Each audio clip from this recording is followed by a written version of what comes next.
For a lot of people, motorcycles become a passion. For Sara Aydin, they become a way of life. And I got a lot of comments, hate comments from men saying that I suck, that a girl shouldn't be doing this. I wanted to prove people wrong. It made me so fucking mad at that point. And I didn't say much. I just kept doing my stuff, practicing, writing, and I got good. I got pretty good. Sara has built a career doing things that most people would never have the courage to try. From wheelies through city streets to building a global audience around the things she loves most. She has turned a passion for motorcycles into a platform that inspires millions. One of the coolest things that I'm proud of, video-wise, is the Rosalía, Saoko music video. That won the MTV Music Awards, and the details in that, unreal, and it's fully focused on bikes. Back then I still didn't see this as becoming a full-time job. I was just determined to do what made me happy. I was willing to live day by day to see if I could make something work, and I was willing to take a chance of knowing that I might just lose everything, but at least I've tried. But behind the videos, the stunts, and the social media success is a story of sacrifice, risk, and an unwavering belief in following your own path. Today, Sara joins us to talk about where it all started, building a life around motorcycles, and what it takes to stay true to yourself while living life in front of millions. Gypsy Gang, welcome Sara Aydin to the podcast. All right, it's literally Groundhog Day. Do a pod, have healthy pokey, do another pod. The only difference is today, the weather in Barcelona is absolutely beautiful. Now we got Sara Aydin coming up on the pod, the Swedish gangster, Sweden's most wanted. I'm excited for this. We hung out in Miami all week and had a blast, and so we said, let's run the pod in Barcelona. So here we are. You ready? I'm absolutely ready. Welcome to Gypsy Tales at Barcelona. Yeah. Let's go.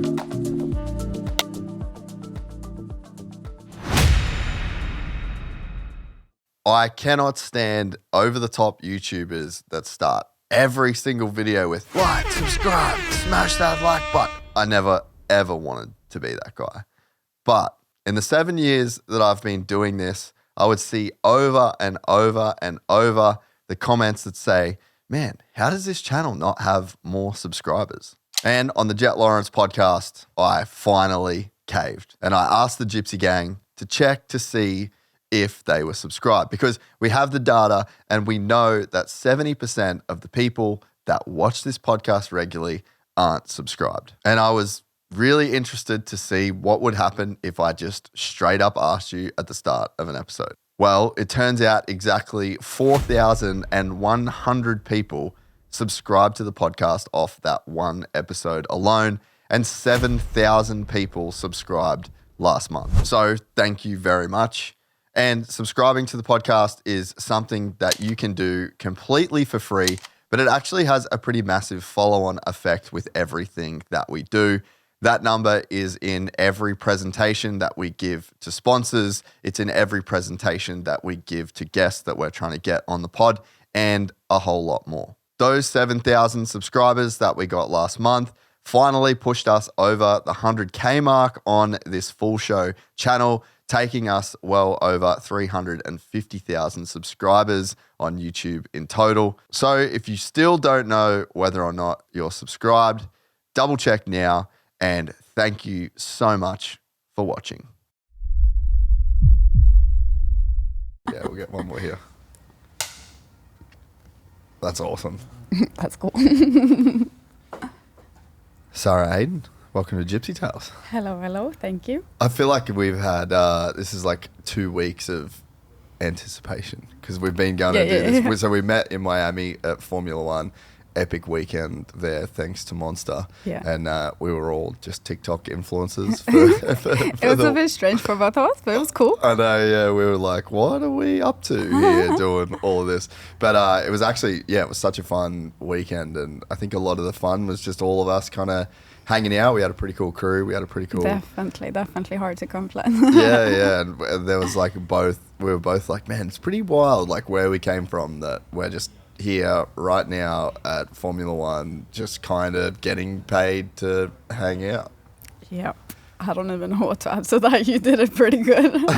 Well, and where you come from. You know, so for people that don't know, they would have just watched the intro, so they would have seen all the crazy shit that you can do. But you are a female. What would you even describe yourself as?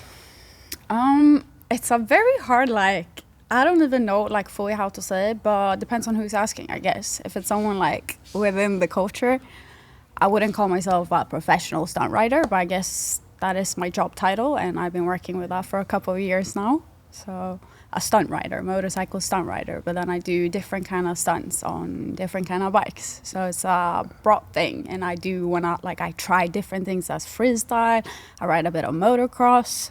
I'm a rider. That's all I wanna say.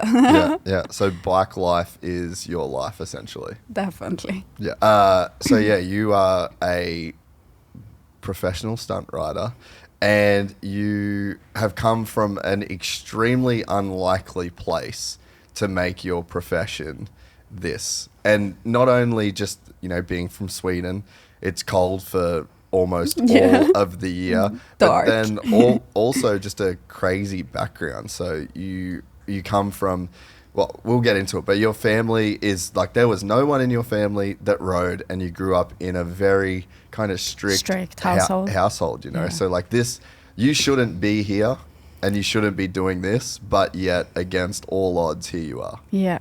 No, it was a long way getting here, and I, as you said, I had all odds against me, but somehow being young, I still knew, like, that I found my passion, that this was it, because before that I tried so many different things, and it would only last for like a couple of weeks until I was bored. But then once I got into this, it was like I was obsessed. It was my everything. I couldn't stop thinking about anything else. Like, it was all in my head, and that made me fight through all the, like, the resistance in a way. There was, but I didn't, back then I still didn't see this as becoming like a full-time job. I was just determined to do what made me happy. Like, I had no plan. I was young. I wasn't planning for my future, that this would need to somehow make an income, or like no plans at all. I just lived day by day and did what I want to do to be happy. So you're Swedish. Yes. But you don't look Swedish at all. And that's because your family background is from an extremely small, like, you come from a very small group, and your parents moved to Sweden. So like, so it's basically a Middle Eastern minority group. Not a lot of people know about this, and even myself, I don't even know that. Like, I've tried to even Google the right terms for it, but it's not talked about a lot. So it's very hard to explain it, but I don't know how much details you want me to go into, but like, I want to know. Basically, it's my parents were born in Turkey. Yep. Because they had to flee, like, ages ago, because there was a genocide. That was like the Ottoman's kingdom. Yep. I'm very bad at explaining this, but yeah, basically we all had to flee, and I don't know how political you want to get into just go. this. Just do it. Yeah, we're free to say whatever you want. Basically, it was getting into religion. It was where we're Christian. Yep. And we had to flee to Muslim countries where, like, my grandparents got treated very bad, and that made my parents want to get a better life, so they spread out. I have my mom's side of the family lives in Netherlands and Germany, and my dad's side lives in Sweden. I'm fully born in Sweden, but I've never grown up with a Swedish culture. That's not what I known. So it was very hard for me and my sisters even to, like, go to school and adapt, because my parents wanted us to have this, like, very well-educated Swedish, like, get a good job, everything like that. So we was put in Swedish schools inside this, like, city center, very posh places where we barely knew the language good. Like, it was very complicated. But then when we grew older, we moved to a very Swedish neighborhood, because we grew up a little bit on the outskirts before. And then at that age, when you're like 14, 15, like, all the friends are starting to do things, and Swedish culture is completely different. Parents are a lot more open-minded to like letting their kids be out, but we definitely wasn't. It was so hard because my parents wanted to like kind of tailor what fitted best for them. So we weren't allowed to do certain Swedish things, but then they wanted the Swedish culture for the education and the jobs and the So it was very confusing. I think that is what made me like kind of like the black sheep, but like a bit rebellion. Like I was sick of hearing that they wanted to like make it their own perfect way when I knew that that's not it. You have to either choose one or the other. You can't expect the best of both worlds. That's how I felt, at least. Yeah. So I went my own little path. Yeah. So there's so many countries. So, you know, like System of a Down, Serge, the singer of System of a Down. I've watched a couple of documentaries that he's made around, like, so he was Armenian. Yeah. And there were just all of these, I guess, like, genocides against these native people that were in these small secular communities that were kind of all spread around the Middle East. And then you see these people that have to flee to, you know, random European countries to find safety. And then the people that flee, like your parents, they want to preserve their culture.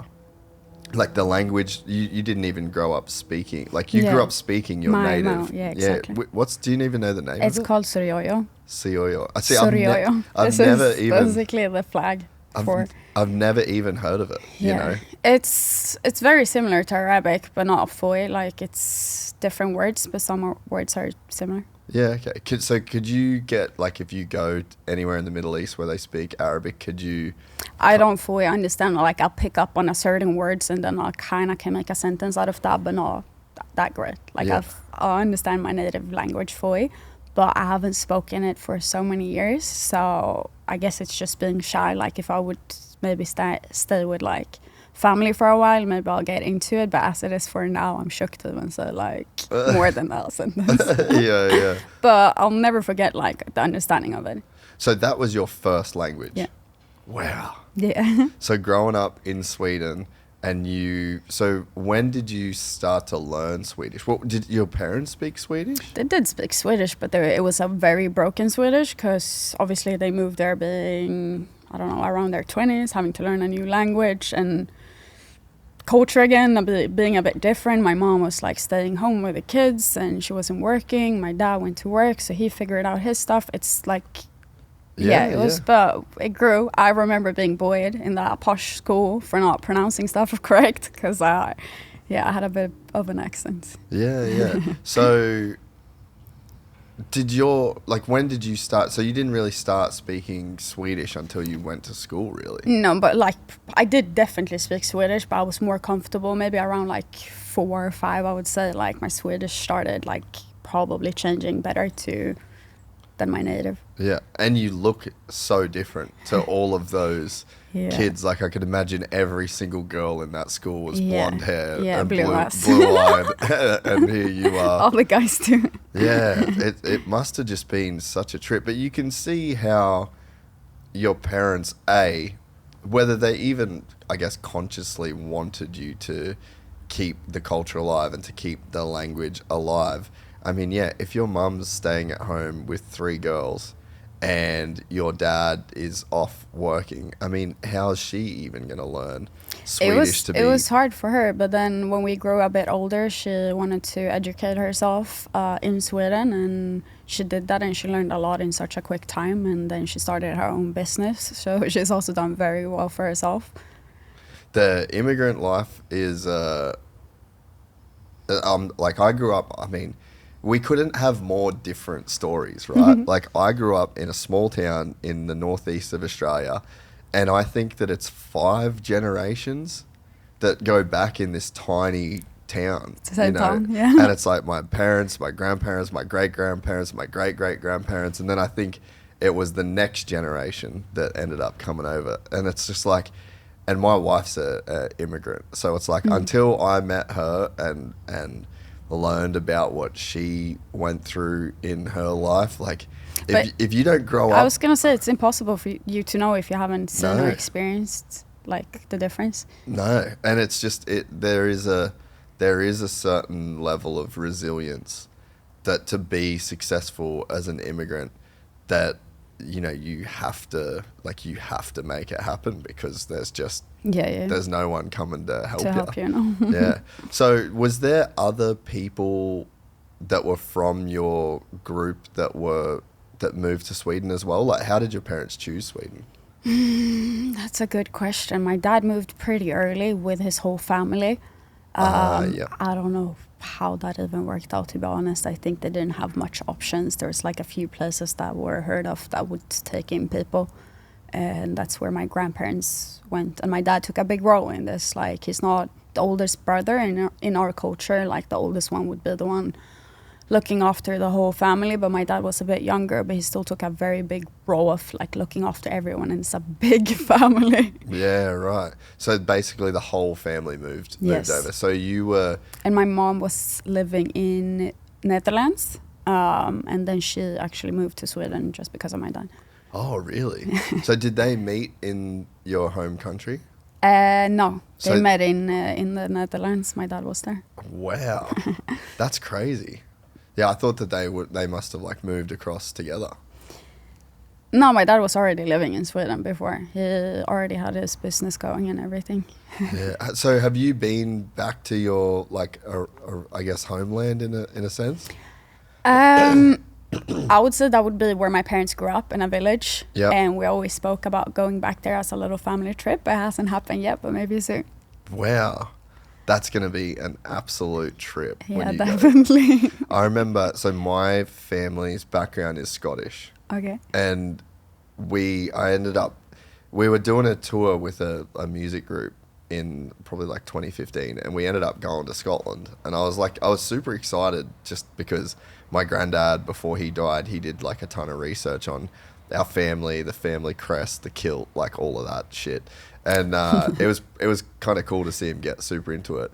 So then I went there, and we went up into the Scottish Highlands, just middle of fucking nowhere. Like, we pretty much just drove to where the road stopped. Sick. But it actually impacted me in a very surprising way. Like, I just didn't... What, like emotional? Or? Yeah.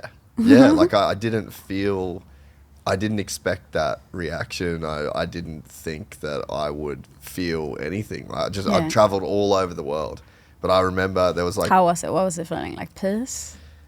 I don't know. Like it's real hard to explain, but we just pulled over. It was me and my business partner at the time, and because we were filming, we would pull over and just get all these drone shots and stuff. And we just pulled over on the side of the road, and then we just looked up, and there was just this massive mountain, waterfalls coming down it. It was like the most Scottish... But that's hard to not admire. Yeah. So it was like a whole mix of everything, but it just really hit me in that moment. Like, this is where I come from. And I'd never really paid much consideration to it, So I'm sure when you actually do get to go and experience that, you might have like some kind of crazy feeling towards it. Yeah, my mom will get so excited hearing this. Oh, really? She'd be stoked to go back. When was the last time they went back? Probably when they moved. They haven't even gone back. That's the thing. The whole family want to go back. No way. Because it's a bit complicated. I don't think I should go into details, but something with the military in Turkey and... Yeah. Yeah. Yeah, well, that's also the thing, right? Like, is it even a possibility to like go back? It's more that if you haven't done that, what is it called? Like the obligation for military service thingy. So my dad moved before he even got a chance to do it. So they might there's a law, I think, saying that they might actually keep him to do it now. Yeah, so I don't know if that's worth it. No shit. The world's a fucking crazy place, eh? It is. It's so many people just take it for granted. Like, if you're born in Australia or you're born in the US or you're born, it's just... But I must say that Europe is pretty good. Like, for me, with a Swedish passport, I'm all over the place. No complications. Like, driving through Europe easy, traveling to any other countries, no problem. So I'm kind of blessed. Yeah. So what was growing up like then, once you kind of started going to school? Like, did this just position you, because I guess all of this sets up later in life you're a fucking badass chick that is sponsored by Monster, traveling around the world as a female stunt rider. Like, it's very rare to be like, there's not many of you, you know, so it's like, I think it's worth you digging into the background of it, because that would be it goes all back of to culture. I think my mom is like the biggest, I don't know if I should say inspiration problem, like I don't even know, because it's been like a battle back and forth, but I think that she's been driving me towards this, not in the way that she would have hoped, but it led me here still. yeah. So how was that then? Well, basically with our culture still, they have so high demands on us with school. Like you have to have perfect grades. There's not like having a, I don't know what's grades kind of scale you go after, but we had like A to F. Yeah, same. Yeah. So if you had a C, that was like, are you slow? Yeah, you're fucked. Like that's not okay. But I didn't even have that. I had A on most and then a couple of B's. But since my older sister was like, there was not even one miss. I looked dumb, like compared. That, at least that's how I felt. Yeah. And I didn't have the same interest. Like my older sister loved to study. Like I would go take the tests and I would do good without studying, but I couldn't sit there, like no concentration at all. I couldn't sit there and even try to do my homework. I would do it last minute with like anxiety, like 20 minutes before bed or something. Yeah. But I was doing all right and I got good grades. And with those grades, you could choose your high school with like a point system to get into like certain like directions. And I chose to go like a civil engineer. Yeah, right. So I was like, all right, I had good scores and all that, like not bad. And then I went like the first 6 months because like my sister went like Architecture? Yeah. So I was like, let me do something good as well. Yeah. And I went and it was okay. Like I was keeping up. I realized I thought that was so boring. I was not interested at all. I just did it to get it done because that's what I've been like fed Programmed. to believe. Yeah. Yeah, exactly. So I was like, I realized after a while, I was like, let me not do this. And at that time, I got like a little 50cc moped. And I had to beg my parents. So they kind of helped me in this way because my mom said absolutely not. Because everyone at 15 in Sweden is allowed to, or can get a moped, like a 50cc scooter or like a supermoto kind of version with gears, but still 50cc. And they're allowed to go like 45 kilometers an hour. So I wanted that. I was crying because I was always like a bit more like a boy girl. I loved like, I didn't have any interest for bikes. Like me, I didn't watch no motocross, no MotoGP. Like I didn't even know that existed in my brain. Like I've seen bikes on the street, but I haven't registered what like the whole thing actually is. That there's like a whole culture. Yeah, and no industry clue. I was and everything. clueless for so long. So I just wanted something that was like a bit cool and you could get around on. So I didn't want the scooter one because I thought that they looked a bit lame. And I wanted like the one with gears. And my dad was like trying to not like keep this from my mom because she wasn't having it at all, not even the scooter. I was like, I need the other one, like please, because all my friends got one.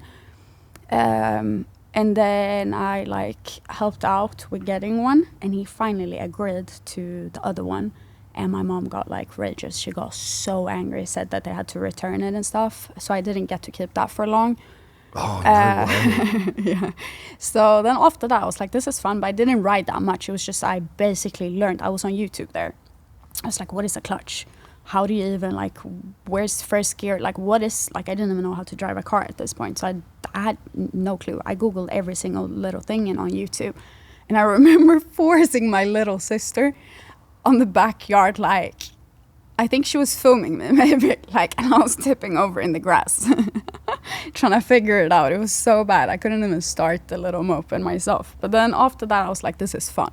Let me quit school, get 2 jobs, work my ass off for like 1-2 months. And then I found like a bike I wanted to buy on like a marketplace thing. And I went and bought it. I had no plan. I had no bike license. I was 16 by this time. I went and got it. In my head, I thought I could bring it back home to the garage and hide it, and my parents wouldn't see it because they never go in there. Like, my dad goes in there maybe once a week. So I thought, let's have a week to figure it out. But yeah, the next day, there was chain locks on it. And my mom, like, I had people sending me, like, friends sending me, like, photos of an ad, a marketplace where it said, like, dirt bike for sale, 5,000 Swedish crowns, like roughly 500 euros. And I bought it for like 2,000 euros. And that was so much money for me being that young. Like, I worked my ass off. As soon as I could afford the bike, I quit the job. I was like, I'm out. I didn't even think about needing to buy a helmet, nothing. I was just so happy to have a bike. But yeah, I was hand filing up that lock and I was out riding. And my mom used to chase me down the streets and like try to stop me. She used to try to call the police on me. It was just a long, like, I didn't know how to do this in a good, like, legal way because I didn't have no friends. I didn't understand that there was, like, somewhere I could go and do this. I didn't, like, it was just long. I was young. I was just, all I wanted was to ride. That's all I knew. And learn to ride. And then shortly after, I was like, that was a 125, by the way. A KTM 125 was my first actual bike. And then I was like... What year was it? 2005. But it had supermoto wheels on it. Oh, really? Yeah. So I started like full supermoto. I just still don't know much about dirt bikes, like completely clueless. So that would have won the world championship that year. 05, see how 05 KTM 125. Langston probably. Langston was 03, I think. Yeah, so it's like in complete parallel. There's like a world where that bike is like the world champion NXGP. But it was obviously like, it wasn't 2005 when I bought it. Yeah. I couldn't afford a brand new bike. It was old. It was 2014 maybe I got it. Really? Yeah. That's when I started riding, so yeah. And so your mum would literally chain the bike and you filed down the chain just so that you could ride. With a hand file. I remember it took me probably like 3 hours because I had no tools in my garage. It's not even meant to be able. I filed it in like a triangle angle to make it like weak to be able to like break it apart. I still have that lock at home. Really? Dude, that's so sick. So why did you get this little 50cc and then you're obsessed? Like, what was it? I don't know. I think it made me feel like I could do whatever I wanted. Like, in a way, being young, that was like you had your own free will now to go places and explore places and do whatever you wanted. Like, before you were restricted, you had to like either walk somewhere or have your parents drive you somewhere. And just being on a bike and not inside a car, it's a different feeling. You have the wind blowing in your face. It's summer nights. You're young. Like, it's just experience. Yeah. I always think about, because I think, and a lot of people that are listening to this podcast, we're all kind of obsessed with the same thing, right? Mm. And it's like, I remember one of my first memories as a kid is getting on a PW50. It was my friend, Daniel Hayes. He's still my friend to this day. And he had this little yellow PW50, number 5 on it. And I had no fucking idea. And he was riding it around, and then it was my turn. The throttle wasn't screwed off on at all. It was like a full throttle. And I just grabbed a fucking handful of this throttle and just went straight and hit this fence. After that, you were like, let me keep doing this. This is fun. And it was just, that was such a mind-blowing thing. And I've thought about it over so many years. And it's like, when you're a kid, you have no autonomy. You're in charge of nothing. You don't pick your own meals. You don't pick your school. This is something that you control. Yeah, you barely get to choose the clothes that you wear. Then you get told what school you have to go to and what time you have to go there. Like, as a child, you really have zero autonomy. And then someone hands you a fucking motorcycle that is, and the way I always describe it is like, it's just this controlled explosion that you sit on, and then it's all on you. It's all on you, yeah. Whether you crash it into a fence or you make it actually work well. I've heard that a lot of people get like getting into bikes, they scare the shit out of themselves, and then after that they get hooked. Yeah. And I think that it's just, what you're saying is right. You just have zero freedom as a kid, and then this thing gives you so much freedom, and there's so much power that comes along with it. Because like, I rode bicycles everywhere. That was my whole childhood. We rode bikes to school, and as soon as school was finished, we rode bikes until it was dark, and then we rode our bikes home. So we had freedom in that sense. Yeah. But this is just something different. You're still limited, like on a bicycle, like compared to like a bike as well, like where you can go and like how quick it goes, and it's just like you can do shit. I would say that what's cool about bikes and what actually made me not wanna like, because I feel like I got stuck when I started with bikes, and everything else I would get bored of. But like with this, there's so much room to not make it like a straight line of progress, because you could choose to do motos, you could choose to do like freestyle, you could choose to learn new tricks. You can have your own style of riding as well. You can be so creative with it. You could do stylish things. You could, it's mad. It never ends. And that's the only like reason why I still like, there's still so much more to do and I'm not done. You can reach so many new corners, things that people don't even think is possible to do. Yeah. Like, that's wonderful. You're so right. And, you know, it's competitive, and you can be competitive with yourself and only yourself. Or if you want to race or enter competitions, you can be super competitive with other people. Yeah. So you are right. It's wide. There's such a broad spectrum of boxes that you can tick, and everyone has their own personality, and everyone has their own thing that they get out of it, right? Like Anton, that is like the CEO of Stunt, great friend of mine, loves hard enduro. Fucking couldn't think of anything worse. But I will go and ride 100 laps around the exact same track because I just want to get every single thing right. You know, it's not about doing something new once. Like, I love that repetitive grind of just trying to draw a perfect circle. It's just not, it's not possible, you know? Yeah. So it's like, you're never going to get it 100% right. And then but you're chasing that 100%, and that's what keeps you going. Yeah. And then you get some people where it's like, they want to be the best. They want to be super competitive. They love the feeling of racing and battling. So yeah, you are right. Like, it is such a broad spectrum. And I think another thing that's awesome as well is that bikes kind of evolve with you. Right. So like, I had the exact opposite experience. I can't remember a day of my life where there wasn't a motorcycle in the shed. Like and I can't even imagine how that would be. Like, I can't even imagine how I would be if I grew up with bikes. Yeah. Like I have like one of my, again, earliest memories, and all the photos of me as a kid is just around bikes, you know, bikes or fishing.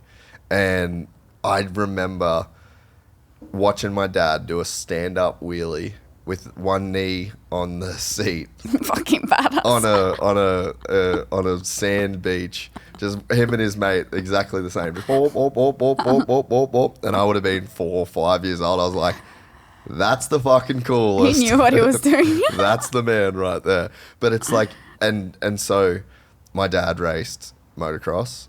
And, you know, same deal. No one in his family did it. He saved up. He built his own bike. It came in a box. Cool. He built it. He raced supercross. He raced motocross, did enduros.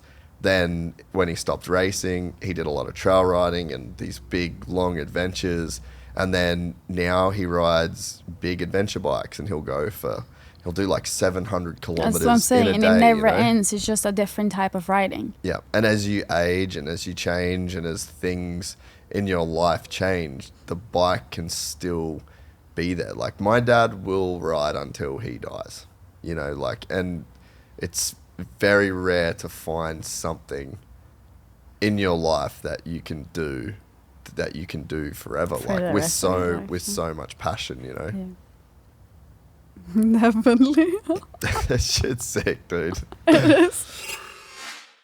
This episode of the podcast is brought to you by Brunt Workwear, and I have got the brand new Marin boot here to show you guys right now. Over the last couple of years, I just wanted to get rid of doing the sneaker thing. They're not waterproof. They got super dirty, and I would end up with track shoes. I wanted to be able to rock some boots. It just made a lot more sense to wear boots. So I've switched to wearing boots, and now I've switched to wearing these Brunt boots. There's a super short break-in period, and they're lightweight, they're waterproof, they're slip and oil resistant, they're heat resistant, and they're electrical hazard rated. A lot of you guys that listen to this podcast, you're on job sites, you run a machinery, and you actually really need and test all of these features every single day. So now you can finally have durable work boots that are as comfortable out of the box as your sneakers, and over 500,000 customers agree. Brunt didn't just make a durable work boot, they've reinvented comfort for the hardest workers out there. For a limited time only, our listeners get $10 off a Brunt by using the code GypsyGang at checkout. Just head to bruntworkwear.com and use the code GypsyGang and you are all set. And even better, Brunt will let you try this work boot risk-free on the job site. After you purchase, they're going to ask you where you heard about them. So please support our show by telling them that the Gypsy Gang sent you. So you get this bike, you fucking file this lock off, and then you start learning how to ride. So but I'm still shit. Like for so long, I'm still shit. I had no control. When I had that 125, I shouldn't be out on the streets. I remember there's like a corner and there's me coming. I can't barely take the corner. I'm just like fixating my lock straight and I'm going straight. So for me to even still keep going after being like, I didn't have no one to guide me, like no friends to ride with and like ask for tips. I was just figuring like out by feeling, okay, this does that. Like trying to be logical and it's so hard if you don't actually, like now it makes sense. I have a bit of experience. I know why a bike acts in a certain way, but if I don't know that, it's so hard to make any sense of what you're trying to learn. So it took me a lot longer than it should have, probably. But it was cool. I learned to appreciate everything, and like a trick that I achieved was like a wow feeling then. But yeah, then I sold the 125 after 2 months, thinking it was way cooler to have a 450. Yeah, still no bike control. But here it actually like locked in for me, because now I started to understand bikes and I started to ride with a few people and doing a bit of wheelies. Finally, because I saw other people doing wheelies, so I was like, let me try that. That looks fun. And I did, and I was doing it wrong, completely wrong. I was just trying to power wheelie, trying to chase it, no back brake. I was looping the bike, crashing. It started getting expensive because stuff broke. And it felt long, but then I started posting this on my social media as well, just for fun. Like, it was always like, I got a GoPro. I was just out riding on my own, and I posted this. And out of nowhere, like, one of these videos blew up. Really? Massive on YouTube. I think it had like 7 million, and this was like 2015 maybe. No way. So this is like a year into riding. Yeah, but like I had already posted a lot of like bike stuff, but it was just for like friends and family, not family so much, my friends. Yeah. And then obviously it was public, and I didn't know that Instagram could even be a thing where you could have a lot of followers, because it was new back then. I got it when it came out, and it was my account that I have now is the one I had since I was a kid. And I don't even want to say this, but I think all my old photos are still on there from 2015. And I have a little bit of work to do to archive. Anyways, I started riding the 450, and I got a lot of hate comments from men saying that I suck, that a girl shouldn't be doing this. And there wasn't, like, for me then, I was obviously on social media, and I hadn't seen like no other girls like riding a supermoto, and supermotos were growing like this around this years. It became like a massive thing in Europe. But I haven't seen anyone, so I got a lot of attention for being the only one doing it. But it wasn't good attention. It was like hate that I wasn't good enough, but I got attention. So they were like, do you know what I'm saying? Yeah, so like you basically like this little good-looking chick that is trying to do wheelies on a supermoto 450 and blowing up and getting all of these views, and then there's guys like, why the fuck is this chick getting any of this? She sucks. Follow me because I'm unreal. And so that was exactly how it went. Yeah. I can see exactly what's going on there. But that hit that I got, like, I was like, I know it's like I'm not the best, but I wanted to like prove people wrong. It made me so fucking mad at that point. I was like, who are you to even judge on what I can do? And I didn't say much. I just kept doing my stuff, practicing riding, and I got good. I got pretty good. Yeah, you definitely got good. So it kind of makes sense that your parent, or like especially your mum, trying to have this control. And so she obviously wants the best for you. So yes. it's not... But let's make that clear. Yeah. She's a worried mom. Yeah, exactly. And she's like, if she only knows her culture, which is like, hey, be a good wife, take care of the house, have some good babies, get these babies into school, and then repeat the process. Yeah, I get it. But she's not actually that old school. She's still more for like, get yourself a good education and get yourself a good job as well and all that. So it's not like fully stay-at-home wife. That's a little bit older, like tradition. So she's still pretty open. It was more about like, now I'm doing this whole other thing, and she starts panicking about me jumping out of school. Not gonna finish my education. I'm just obsessed with this. And I was, but I came into my senses being like 17, and I continued, like I just missed 1 year and I redid that. And I finished high school, but she was like, just finish school. I don't even care what kind of like direction you want to study, and just go anything and finish high school. So you graduate. I was like, all right, I'm going to go a car mechanical thing. She was like... Dude, you're such a problem. But I did, and I finished it. And it was something I enjoyed doing, and it helped me a lot along the way here. Like, that school was so cool. They're a big part of like why I'm here today. I have one teacher that blessed to even have found in that school. He took on like a dad role for me that I didn't really have, and they understood the like what I was doing and trying to achieve, and they helped me, and like he helped me so much by giving me tools that I could use, like because I couldn't afford leaving my bikes to like a mechanical shop to have it fixed. I had no clue, so I had to learn everything myself, and they were there guiding me. But like also just the opportunity of being young and getting these tools that are like, there wasn't even like no fancy stuff. It was like some old stuff he found, but I was so appreciative because it made me like be able to continue riding and fixing my stuff. And not only that, he helped me in so many ways. He helped me take my bike license. I was riding for so many years without a license. Super thankful. It's so cool that you can have someone like that enter your life at the exact right time and be exactly what you need. It was really what I needed, because he understood what I was trying to do, and it was so hard. Like, I'm not blaming my parents, but it was impossible for them to understand what I was trying to do. Meanwhile, him coming from a different background understood exactly. And he also has a similar interest. So he had the same disease that we all have. Yeah, definitely. Because that's kind of what it is, right? Like, you end up with this thing that's in your blood. Like Rones, the last time I saw Rones, he fractured his humerus in about 5 million places, and then 2 months later, massive surgery, huge scar. 2 months later, riding the bike again. It's like, it just once it's in you. Like, it's hard to explain what it is like. Once you got that, it's a fucking disease. It's how, like, must be. Yeah, it's terminal. You just get infected, and then that's it. You're done forever.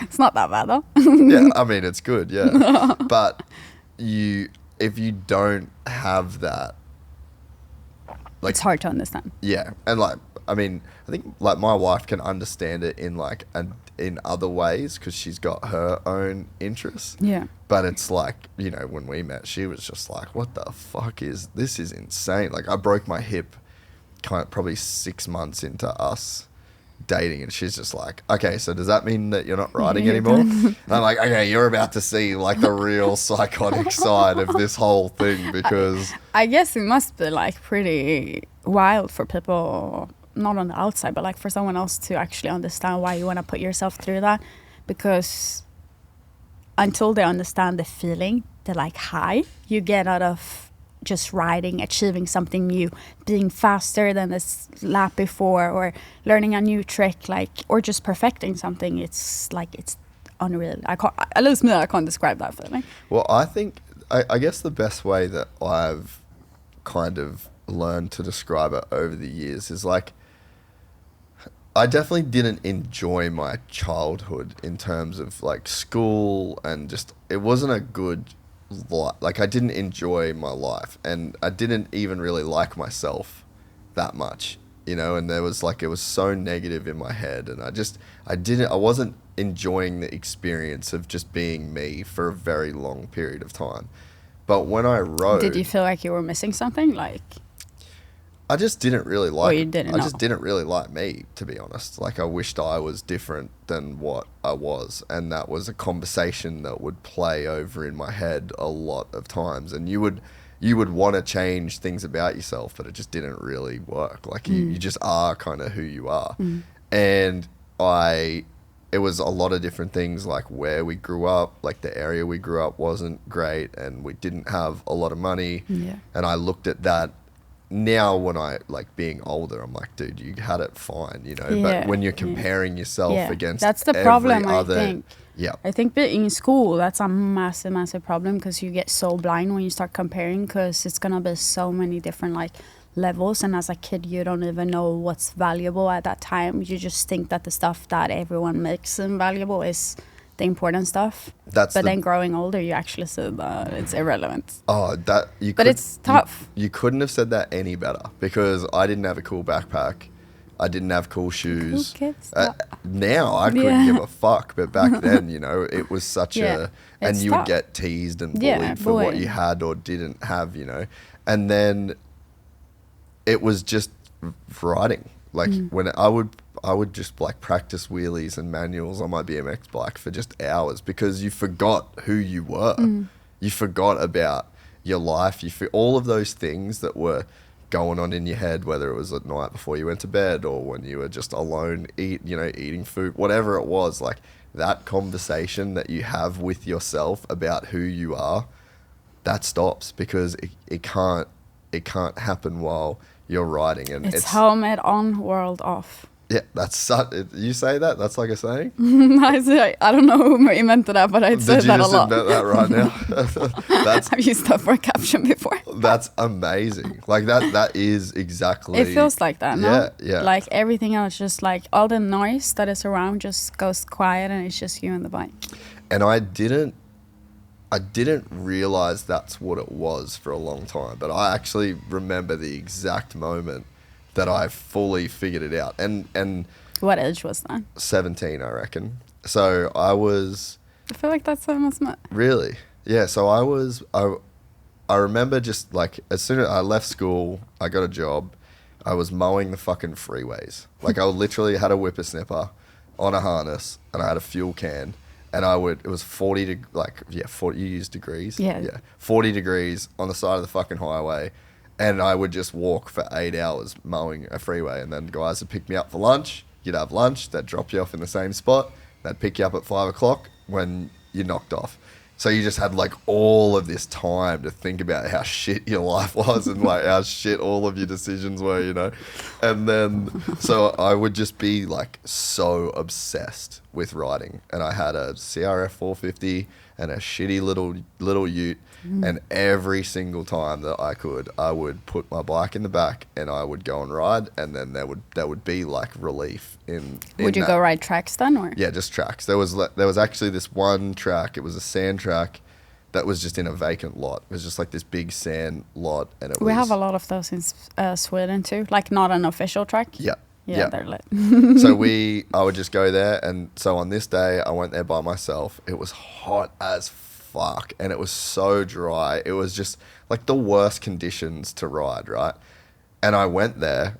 And then I remember riding and like not getting into that space. Like the voice just didn't turn off.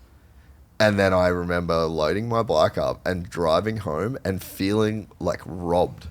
I felt like I got... You expected that feeling of purse. Yeah, and I never even knew that that's what I was Missing. doing. Like I never knew that when I was riding, that's why I was doing it. Riding. It was just like there was such a obsessive pull towards this feeling. But then when you didn't get it, you understood. Yeah, and then I didn't get it, and I was like, what the fuck just happened? Like, why didn't this work? And then that then sent me on a path of exploring things away from the dirt bike that then just fully changed my life. You know, so like I feel like I have the understanding of why I ride. I understand what that voice is, and it's like once you can work your way through that.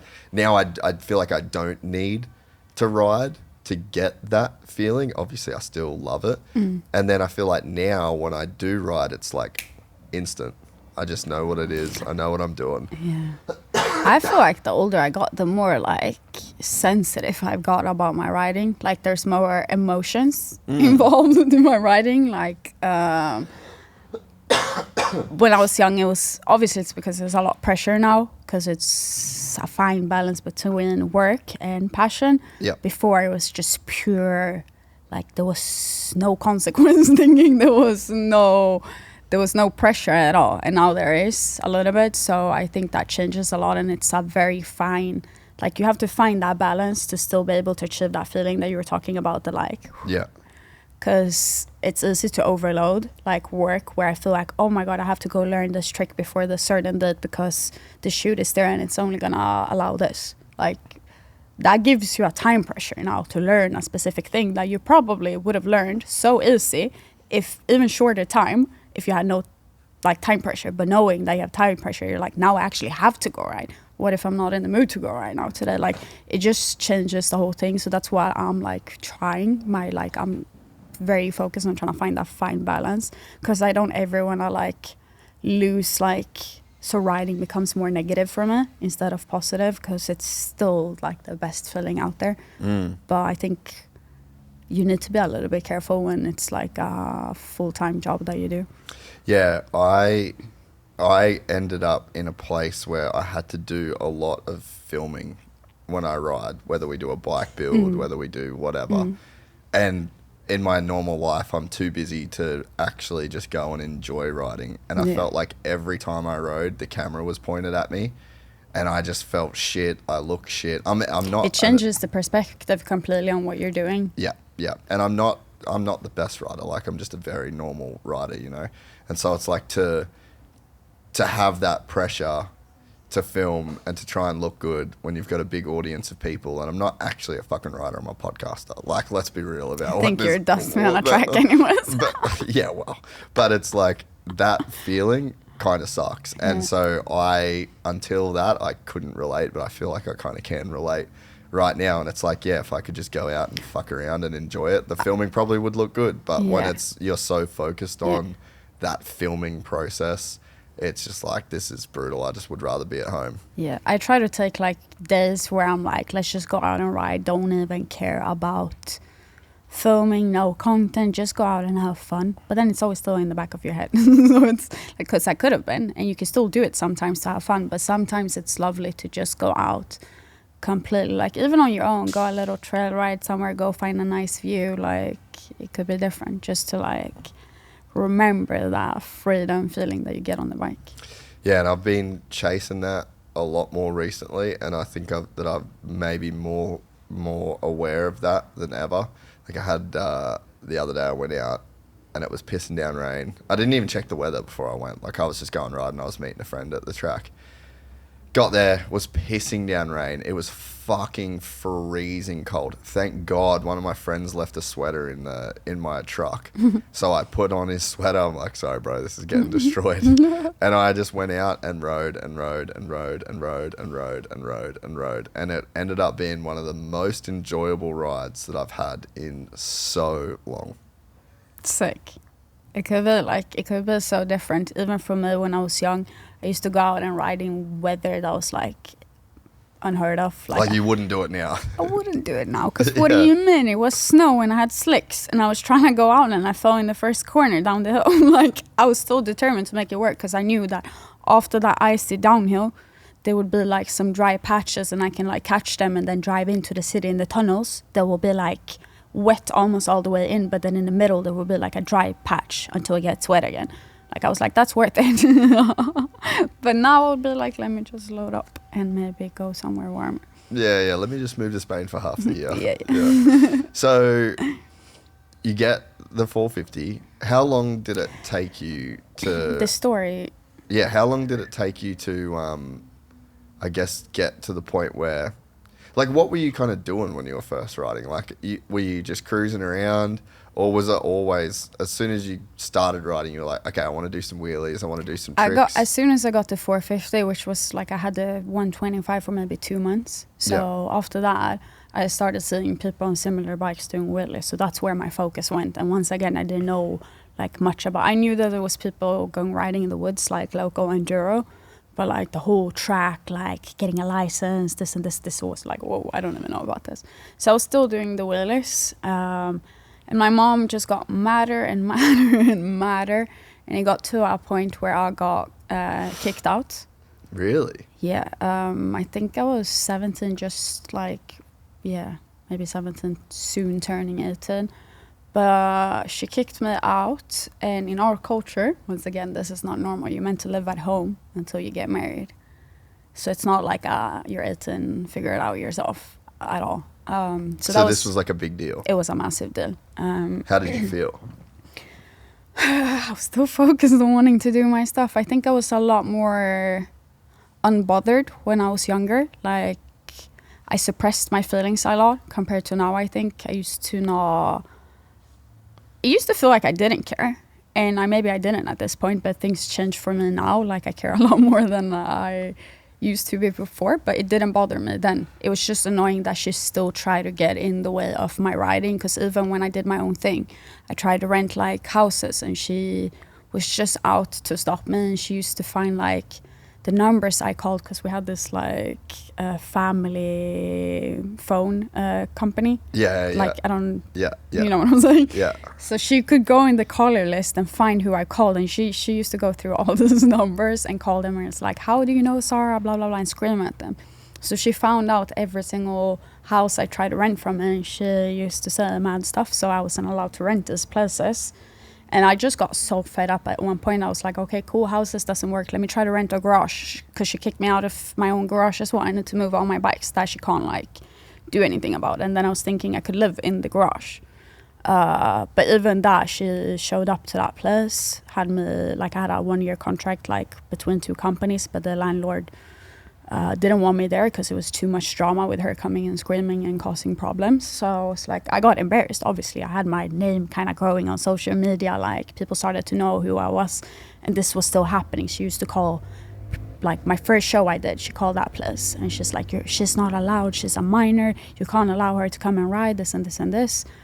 So she made it very, very, very hard for me to ride. And that, at some point I was like, you know what, if I don't even get to have the garage, the only things I have now is my cars. I had 2 cars. I had a old Chevy truck, like a 1.5 like seater, and then I had a BMW, like the 5 Series, but it was not it was a sedan. So it was not like a lot of space to be sleeping in those kind of cars. So I used to like fall down, and at that point I was running through my savings. Like, I wasn't working. I was doing a little bit of YouTube that used to bring like the lowest income ever.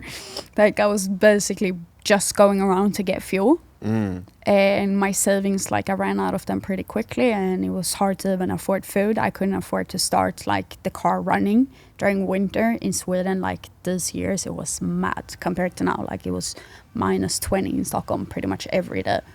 So I was actually shook like a couple of days. Like, I had to do stuff that now I don't care. I feel like it's experience that taught me a lot. But back then I was so ashamed that people would know that I'm living this fake double life where everything just looks perfect on social media, where I'm out riding, because I wasn't showing that I was living in a car, that I couldn't shower every day, that I couldn't even eat food. I was basically living with an axe, cutting down wood to chop down coal to make a fire to cook boiled water on that. Like, it was rough during winter, but I'm not complaining. Like, I actually had some of my best memories in the van, like just road tripping, because during summer it was lit. I could live wherever I wanted to, and I could ride my bikes. And one thing that I did that year was ride more than I ever ridden before. Like, I was out every single day. And I'm not proud to say this, but it got to a point where I couldn't even afford gas, and I had to end up stealing a bit of gas to ride. So I was very, very determined to even make this work. But still in my head, I didn't even know what I was trying to do. I didn't know if I was trying to make it a job. I just didn't want to stop riding. I didn't want to get forced into this, like, get a job and quit all your passions and don't have time to do nothing. Like, that was not for me. I was willing to live day by day to see if I could make something work. And I was willing to take a chance of, like, knowing that I might just lose everything, but at least I've tried. Like, back in the days, I used to be so daring. Like there was no consequence thinking at all. I was like, what's the worst that can happen? Yeah. It could go really shit, but figure it out. Like you cannot, like there was always something. Yeah. Just full on burn the boats. No plan B. We're doing it. I guess that's what took me to where I am today. Not being scared, because I think that's what stops people. There's so many people that reaches out to me today saying that they want to do this, they want to start riding bikes, but they hear this and this and this. You just gotta take that first step with doing something that puts you out of your comfort zone. But I think that today there's gonna be a lot more different compared to when I did it. I didn't have any girls to look on to, social media to reach out for, to like get inspiration from. No, guys were still very like, are you trying to join this? Like it was not fully accepted that girls, like not accepted, but it was still either a very like, oh, that's a cute girl, kind of cool that she rides, or why are you even trying to ride? Because you don't fit with us. There was no in between, like we could all be friends. Yeah. So it was very hard. And I'd say now you're respected regardless of what you look like and that you're a female in this place. Like your riding can speak for itself. Yeah, now, but even like the culture now, there's so many girls riding, which is so cool to see. But like the culture now is different. Like it's, I think it's been always like open-minded, but it was hard to come in as a very different person. But now it's open to like within bike life, for example, any type of person to come and do this, and they will be welcomed and treated as everyone else, which is super, super cool, and I'm proud to be a part of that. Yeah. So take me back to the chopping down trees to keep warm days. Yeah, that was rough. I have this one memory. It was like a storm, so bad. It was like, you know when you barely can see because just snow, like it's white everywhere. It was like that, and I tried to figure out food. I had mashed potatoes, like powder form. You know that, like you buy in a bag. That's like the cheapest kind of food I could go into a grocery store and buy. Like it was like not even €1, I think, to just buy a pack of that. So I was like, that's what I have to eat now. So I was trying to just get boiling water because you need that. So for that, I had to cut down wood, make them into tiny little pieces, and actually let them burn for so long until like they start glowing. So I could then put like my pot, or if I wanted to do like some other type of food. But in that day, like I could barely get the fire going because it was so windy and everything was just soaking wet. Like it was impossible to find dry wood, snow everywhere. I remember sitting in like a kindergarten because the building was like a L. So I could sit like in the corner and try to get like wind cover. There was a few days where I thought I actually was gonna freeze to death because I couldn't even feel like when I was laying in the bed in the car. But I'm not trying to feel sorry for myself because it's amazing. I really don't. I think it was a cool experience, and it made me a strong person as well. And I learned so much from that, and it makes me, as I said before, very appreciative of small little things. I have these like core little memories. There's this guy that I don't even know who it was, but it was a friend's neighbor. They came out one day when I came on my 125. He's like, well, you can't be riding around with no gear. I was like, yeah, I know I really wanted gear at that point when I was young because I didn't know what I was doing. But I couldn't afford it. I had like the cheapest little plastic helmet from like not even a bike shop. They shouldn't even sell a helmet where I got it from. But yeah, so he went back to his garage and he pulled out this like dusty old motocross boots that was missing buckles and stuff. And he's like, here, you can have this. They should be your size. My son had them like back in the days. I was like, no way.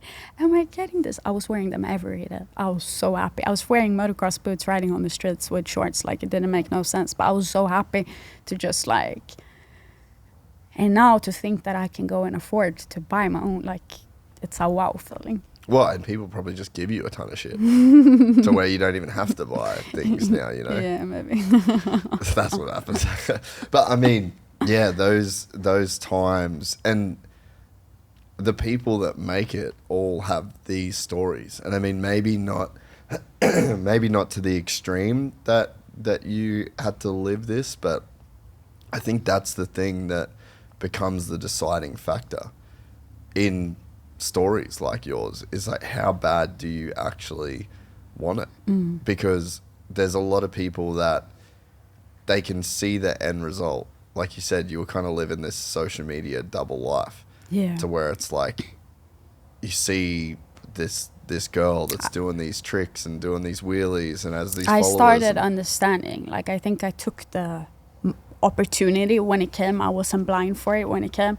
So I saw that this was actually getting some sort of reach, and it has potential to be like ran as a good thing. And once I clocked that, it was so early on, like there was no word as influencer. No one even knew what that was. Like I grew a big following base like pretty early on before it became like very normalized, even with YouTube. Like I think I have a photo of me in probably 2015 or 16 with that like YouTube badge thing, the first one. And I was just a kid. I did so much things. Like I was doing a shoot in Italy for a big brand when I was like 16, 17.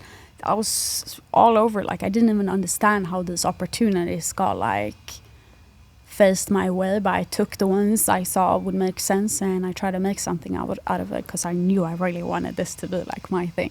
Yeah, but it takes that willingness, right? Like, because there's a way that like success is, there's like a big part of natural selection in success. You know, it's like, it's just success selects for the people like you that are willing to go through the most ridiculous shit. Like, it's not normal to go through what you went through, and it's not normal to keep going. It's so much more. What's more normal is to sell your bike, tell your mum that you're sorry, ask to be let back in the house, and to go back to school and do civil engineering. Like, that's easy, that's normal, that's the path of least resistance, and it takes but that somebody... sounds boring and not at all what I would like to do.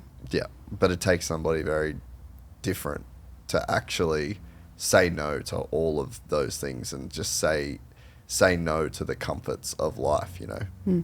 You know why I feel like I could never do that? Because like you would have to live with like wondering if you would have been able to made it something. Like if I just tried a little bit longer, like if I tried this, if I thought a little bit different, you will never know, and that never knowing feeling is not worth. Let's try, didn't work out, then okay, then you can make a new decision from there. But this whole being too scared to take that little risk to see if it's actually gonna happen, I think that's what people need to like actually start doing to see results, because so many people want to achieve things but then they never step over that first big step, which is taking a risk. Yeah, and you have to be kind of delusional.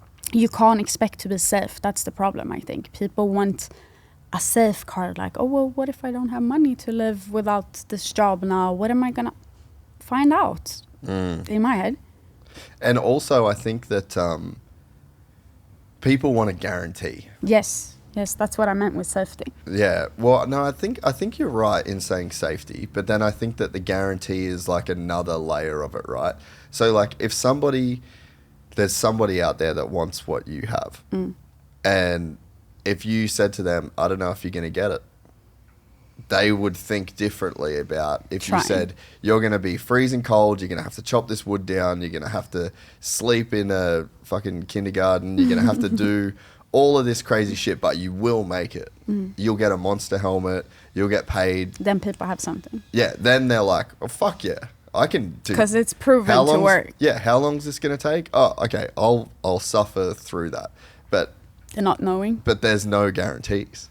So I think that's one of the things that makes it extremely difficult for people, because you end up having to be a person that will put yourself through all of this torturous situations with no guarantees. And I think that's what trips people up. I think a lot of people would be prepared to do what you did if they knew the outcome, if they knew that they would be the you that's sitting there right now doing this with all of the things that you've gotten out of this life. But that's just not how this works. Like, you have to... I actually had a talk with one of the guys on Monster now this week, and they said that, or we came to the conclusion that like trying, because the whole trying new tricks with any sport, if it's within like bike life, freestyle, motocross, whatever it is, like people are not willing to do something new because they don't know if it's possible. But once it's been done, everyone is on it because it's been proven already. And then, as you said, they're willing to put in whatever work it will take because they know that it's achievable. But doing something as the first person, not even knowing if it's achievable, it's like the hardest part. And that's where a lot of like the majority of people like probably step back. Yeah, no, that's actually a great way to say it. It's funny, I look back now at times in the journey of this, and I'm like, dude, you're a fucking idiot. Like, it was just so absurd, the lengths that we went to make sure that this show kept going, you know? Like, there was a time after COVID where to be together with my wife, I had to go to Bali. And because that's like the only country where we could both get in. It was the only place that was open. We had to do this 2-week quarantine. Oh, no. And me and her are driving around fucking Bali on a scooter, trying to just like, we couldn't Google anything because everything's in Indonesian.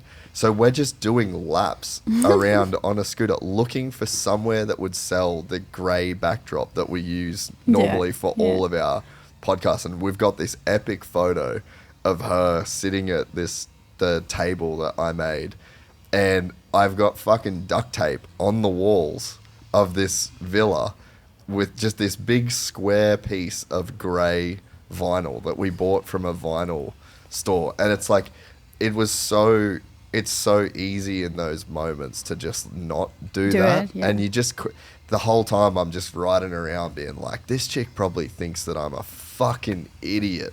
Like, and you feel so ridiculous for doing something that it kind of like doesn't make sense to other people. And it's but just if like, you believe it, you kind of make other people believe it too. yeah, and it was the normal person's like, dude, just do it against a white wall. Like, what does it even matter? But that's being a perfectionist. I'm like that. I'm like, no fucking way. If it's like that, it should be like that. And that's how it should be, and it's the best way. Yeah, and it's just like, I'm like, no, you don't understand. You don't understand. It has to look this way for this reason. And it's like, you look back at the journey when you kind of end up in a safe or stable place, and you're just like, man, that was like a psychotic level of determination and stubbornness that you had to have to end up in this place. Did you see any good results from doing that and not giving up? Oh, well, I guess now, like, yeah, obviously. But like, did you see that obvious, like, oh, that actually, do you know what I'm saying? Yeah, I mean, I think it just got me through, because there was just so many times where we just had to get through. Just one more month, you got to get through this, you got to get through that. And then, like the warehouse burned down and we lost literally everything. And it was just like, yeah, it was just like, all right, well, let's just go to America. And it's like, it just, at every step of the way, like whatever happened, no matter what cards we were all dealt, we just kept fucking doing it, and it's like you do end up in a place and you're grateful for what you... It's gotta pay it off at some point. Yeah, and that's right. Like, you just keep thinking, like, at some point, like, this is going to work, When did it you feel like that it did pay off for you? I feel like that line is so blurred because I don't want to say I faked it, but like I was trying to make it look professional before it even was professional. Yeah, 100%. For so long, so it's like a blurry line, but when can it have been? Probably like 2019. So 5 years. Like, actually, like, no, you're not even having to... Like, it got serious to the point where I had sponsors pay me, like, a salary. Like, before I used to do, like, stuff... It was a uncertain, like... how do you call it? It was uncertain before, because I could make money a lot, like, maybe 1 month. Or the next one, I wouldn't have no jobs. I wouldn't even be able to continue doing my YouTube videos. Like, it was hard to set up a budget for that. But then, 2019, I actually locked in with like good sponsors that would help me throughout to be able to plan for like bigger and cooler projects. And this is where I was able to take the opportunity and make cool stuff out of it. Akrapovich, I will say this, best built muffler for the money. I've never owned one in my life. They f those things. Dude, $1,600, dude. Yeah, I ain't doing that. Yeah, you will. You'll do it. Damn you, Chris Kiefer. They've got one. This part fits your ride. 1,300 with shipping. All right, let's go. So now we hurry up and wait. Oh, that was quick. Yeah, already. That's unbelievable. That happened so fast. Because this order was over $79, it qualified for free shipping. And Kiefer was right. This might be the most well-built exhaust I've ever seen. And we wasted no time fitting it to my YZ450. The way the exhaust mounts on Yamahas is unique, but really simple. And in about 20 minutes, we have transformed the look, the sound, and the engine characteristics of this 450. All that's left to do is hit the track. As usual, Kiefer was right. The Acro took the power of the Yami and put it in all the right places. It was smooth off the bottom, but still meaty, and I loved the new exhaust note. To transform your next ride, hit the link in the description and head to motorsport.com. And right now, if you head to motorsport.com/win, you can enter their ultimate ride sweepstakes and win a YZ450F of your own. Yeah. So what was the first payment you ever got for doing this? It must have been that show. Which that show? show that my mom called yep, us yep, Granddad. So what was that show?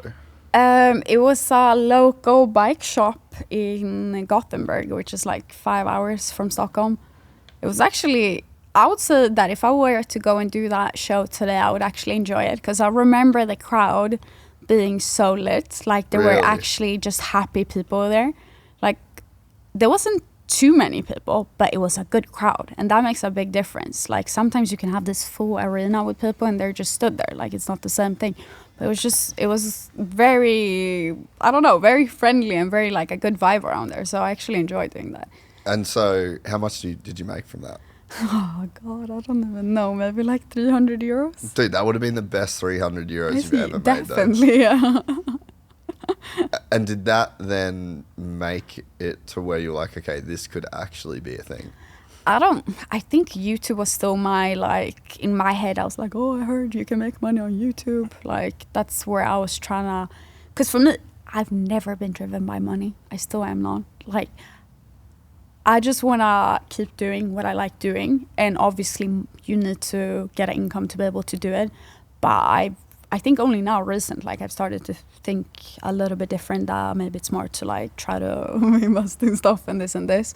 But before that, I was just, I don't need much. I just want to make it work and I want to have fun, because I feel like as soon as you start overloading yourself with work and saying yes to everything, it will come with stress.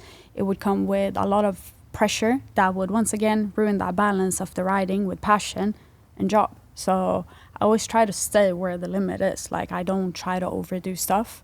But I think that YouTube was like a good mix for that, because it was still fun for me to do. Even though it was a lot of work, I used to do my videos myself. I used to be out riding like every day. And I wanted to do at least like 3 different like subjects within the vlog. So it was like a little bit different. If I were to go ride supermoto, I would go ride motocross after, and then maybe I would go try skateboarding after for the first time.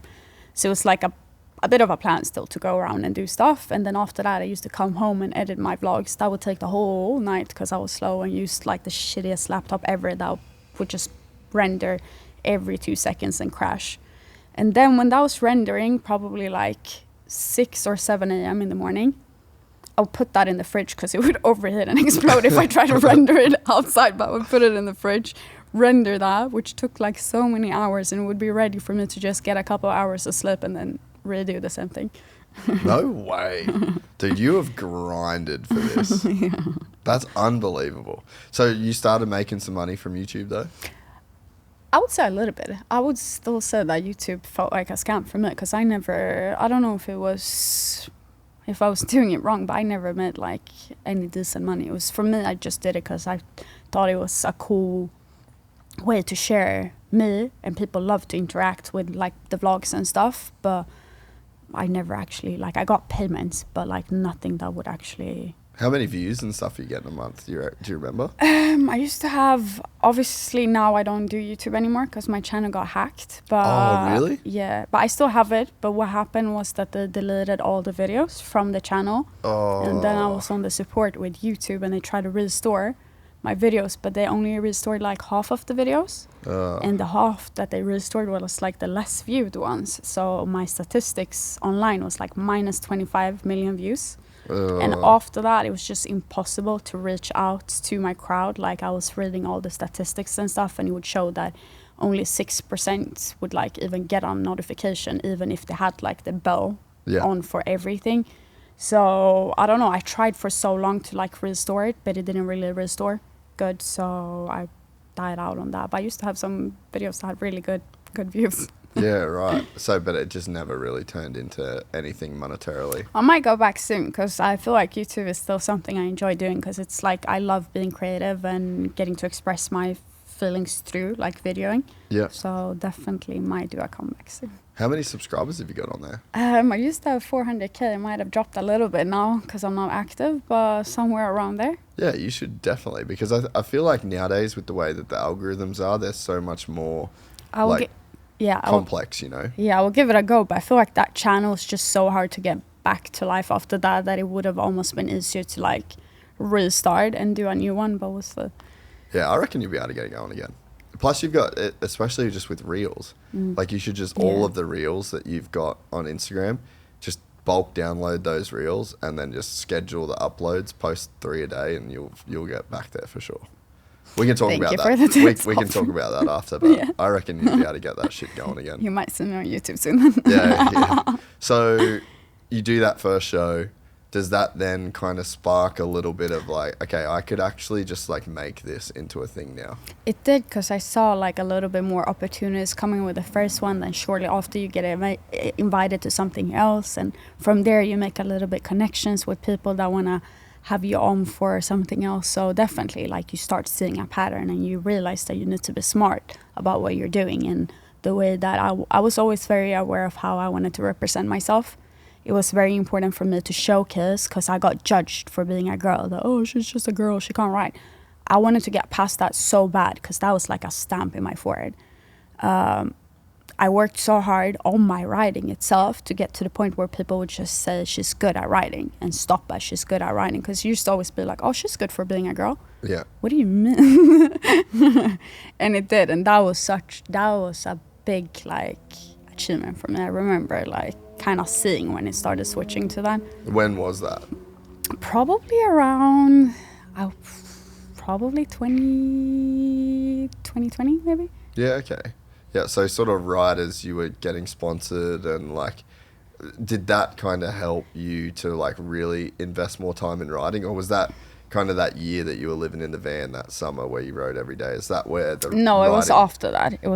It still took me long to like, because I was trying out a few different things when I was living in the van. I was riding a bit motocross. I got into that then. Yeah. Found that very fun. Went to tracks and rode in like sand pits, like you said, like enduro even. So I was still like trying a bit of everything to like just develop my experience within riding at all, because I realized how much motocross helped with my bike control, like in different ways. So everything was beneficial. And then once I collected a little bit of data from everything, I was like, okay, cool. Now I can actually like try to understand what I'm doing. And when I did understand how the bike was reacting and all that, it just clicked and my riding just progressed different. So when did you go from riding dirt bikes and supermotos to then into the bigger bikes that you're kind of riding now? Well, you still ride everything now, but I mean, to me, the most like visually striking bikes that you ride is like your Harleys, and because that I can imagine wheeling a dirt bike, like I can do it a little bit, but I cannot imagine doing what you do on those big fucking bikes. Yeah. So I think I had the Harley for 3-4 years now, probably 3. But it was a lot. If you ask me, by the way, like the young me, if you would said something about Harleys, I would have been like, not for me. What kind of old bike is that? That's for like grandpas and I don't know, angry people. But then I matured a little bit and I realized it's sick. So I wanted to be the first girl. Once again, it was like an achievement for me. Because I was looking around on social media and I haven't really seen a girl do a wheelie on a dyno. I've seen a few do it on like Sportsters, and I was talking with a few friends that was riding Harleys, like doing wheelies. I was like, I want to get into this. It looks cool. They're like, yeah, get a Sportster. I'm like, what do you mean get a Sportster? I want a dyno. And like even my friend kind of laughed in my face and was like, you should definitely get a Sportster. Like they're heavy. I know that you're a good rider, but they're heavy. Like it makes no sense. I was like, that was once again that little same as, oh, you should not ride wheelies, you suck at it. Like that was my little drive to be like, you know what, watch me. So I got a Harley, and it took me long though, very long to like have it set up. I had no knowledge. Like once again, I didn't really have any friends that was doing, I did have one friend, but he didn't even live like close to where I was living for us to like ride and discuss like how to even figure out how to build a wheelie bike, because it's different, especially for me. I'm not a big Harley guy. Yeah. So to like lack on the weight and strength, I had to modify my bike a lot to make it work, and that took long, because normally in the States people would just go and leave it to like a workshop that actually knows fully what wheelie guys want for their bikes. In Europe it's like not heard of that you should wheelie a Harley. So the only shops you find around here is like drag racing kind of tuners that just wants to build like a machine that is fast. So it took me long, and parts are expensive here, like 3 times the price in Europe sometimes. So to figure out the bike to wheelie, it took so long, and I was stressed the whole time. Like I was like, what if, because now I bought the bike that people know that I'm trying to do this. Like I'm like, what if someone like kind of does this before me? I was like losing my mind trying to aim it, and the bike was running so bad. I had problems with it because one of the shops I was working with missed a little thing on the engine, and the engine blew up. So after that I had to rebuild it myself, and once I did that I put in like some fresh engine parts, added some tuning parts, and the bike ended up having so much power. I did not expect that. When I was fully done and brought it to the tuner, like the numbers that came out was way more than I expected. And when I took it out on the street, tried to like even do a wheelie, even on 3rd gear, no clutches, giving gas, the bike was like leaving skid marks No for like way. long. I was like, what have I done? And that was that realization for me, like I actually fucked up. Because like, how am I meant to wheelie this now? It's a monster that just screams and wants to like burn tires. And then I know that I'm not the biggest one either, so like at least if I had a bit of weight on me, it would have maybe hooked, but I don't. So now what am I supposed to do? Once again, like time is running out. Like for me in my head, I had this own pressure on myself that no one even knew about. But I had to figure out how to get like a custom wheel on, so I could change the diameter on it, so I could have a super slick like tire instead of riding the OG Harley size tires, because they're touring harder tire rubber blends that are not so grippy. And I had to work on suspension. I was even planning on putting weights up in the fender.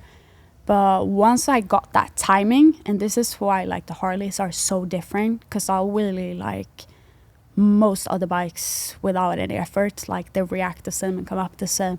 But the Harley, the hardest thing for me was to find the timing of like how to compress the fork, wait for the rebound fully, because then the delay on like the Harley doesn't, it was just, a supermoto would go up no matter, a dirt bike would go up no matter what you do, because there's always going to be power. No matter if you like clutch it up a little bit wrong, you can still chase it up to balance point. This bike needs to go like 12 right away, and it needs to hook. It can't spin, because that was a lot of the problems. It spins half the way up, so I like rev out, and then I didn't have enough strength to like pull it up. So even sometimes when I got grip, it was not full grip, it was long. But then I finally found a setup that works for me, and obviously my skills improved with like my technique and everything, and now I got a dial bike and I'm wheeling my Harley. Dude, even that you're describing that, I just can't even imagine. Like I can't imagine being able to do it. And like you see some of the you see like the wheelie machines and stuff, and you see people like learning to do it, and it's just like it's so aggressive. Just like, raw, like you've got to go so hard to do it. Yeah, the thing is they would be like easier bikes to ride if you actually can wheelie a stock bike. Yeah. Because they're pretty smooth once they're stock. But the problem is for me is that I wouldn't even have the like strength to kind of like try to bounce it up. So I'm riding a very aggressive bike, so you have to be very like fine with it. Like I had good friends that like are sick on Harleys that rode my bike and they're like, holy fuck, this thing is aggressive. So yeah, it was a bit different, but it works. Yeah, I always like, as a girl, I think, or not even as a girl, but sometimes you just have to find your own little way. Because I used to remember guys always saying like, oh, well, just do this. It works like this. Yeah, maybe for you, but not for me. I can't barely reach my feet on the ground when I'm riding. So your tips are going to work for you, but not for me. So you always have to find your own ways. And I feel like it's been a bit complicated for me to do that because I always want to do things that haven't, as we talked about before, like if it's something that you haven't seen before, you don't really know where to start and you just get stuck on like, how do I make this work? But then when you do it, it's a big achievement. So why do people not wheelie diners more? Is it just because they're so much heavier? It's a heavy bike, but it comes with more than that. It's a big risk. Crashing on a heavy bike like that often leaves you with a lot more risk. To yourself and the bike. Yeah, it's an expensive bike. The parts are mad expensive. If you crash a Harley, like if you loop it, it's not going to be like a dirt bike where you just pick it up and go right again. The handlebars will clamp off, the tank is dented, like paint job is ruined, like you have these custom paint jobs. Just it's expensive. So there's a lot of people that started, like it actually started to slowly grow in Europe, like Harley wheelies. Yeah. Like 2 summers ago, and people were getting into it, but then like after a summer, after a couple of months, everyone sold them because they realized that it's very expensive to deal with, and unless you're mad skilled, there's not much you can do on a Harley. Like compared to other bikes, you're pretty like limited on certain things, so people get bored. But I still always say that there's ways where you can develop and learn new things, and also it's a great showpiece because people love a mad Harley. Oh yeah. I hadn't even really thought about that. How many times have you crashed it? I've luckily never crashed it looping like in a wheelie. I've crashed it just doing like donuts and playing around doing dumb shit. So it's basically just tipping over or a little high side where I get flicked over, but nothing bad because I have crash bars. So like holds up the most of the stuff. So is most of your crashing done on the dirt bikes, practicing to get as good as what you've gotten? Yeah, probably, yeah. I've crashed a lot on, on dirt bikes. Actually, my most crashing is riding tracks, motocross. Oh, really? I'm looped everywhere. No way. But I need a bit of time to get into it. I'm all right when I get into it, but I'm not the best, absolutely not. But I get arm pump so bad. Yeah, well, look at the size of your arms.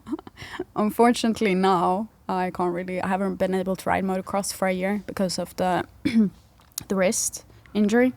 But that's something I'm really looking forward to because I wanted to take my like supermoto riding into some kind of free riding culture thing, like a mix of wheelies, but like concrete jungle, finding city stairs, jumping up, coming down, like that kind of vibe. Yeah. So it's not just like always on the ground. Yeah.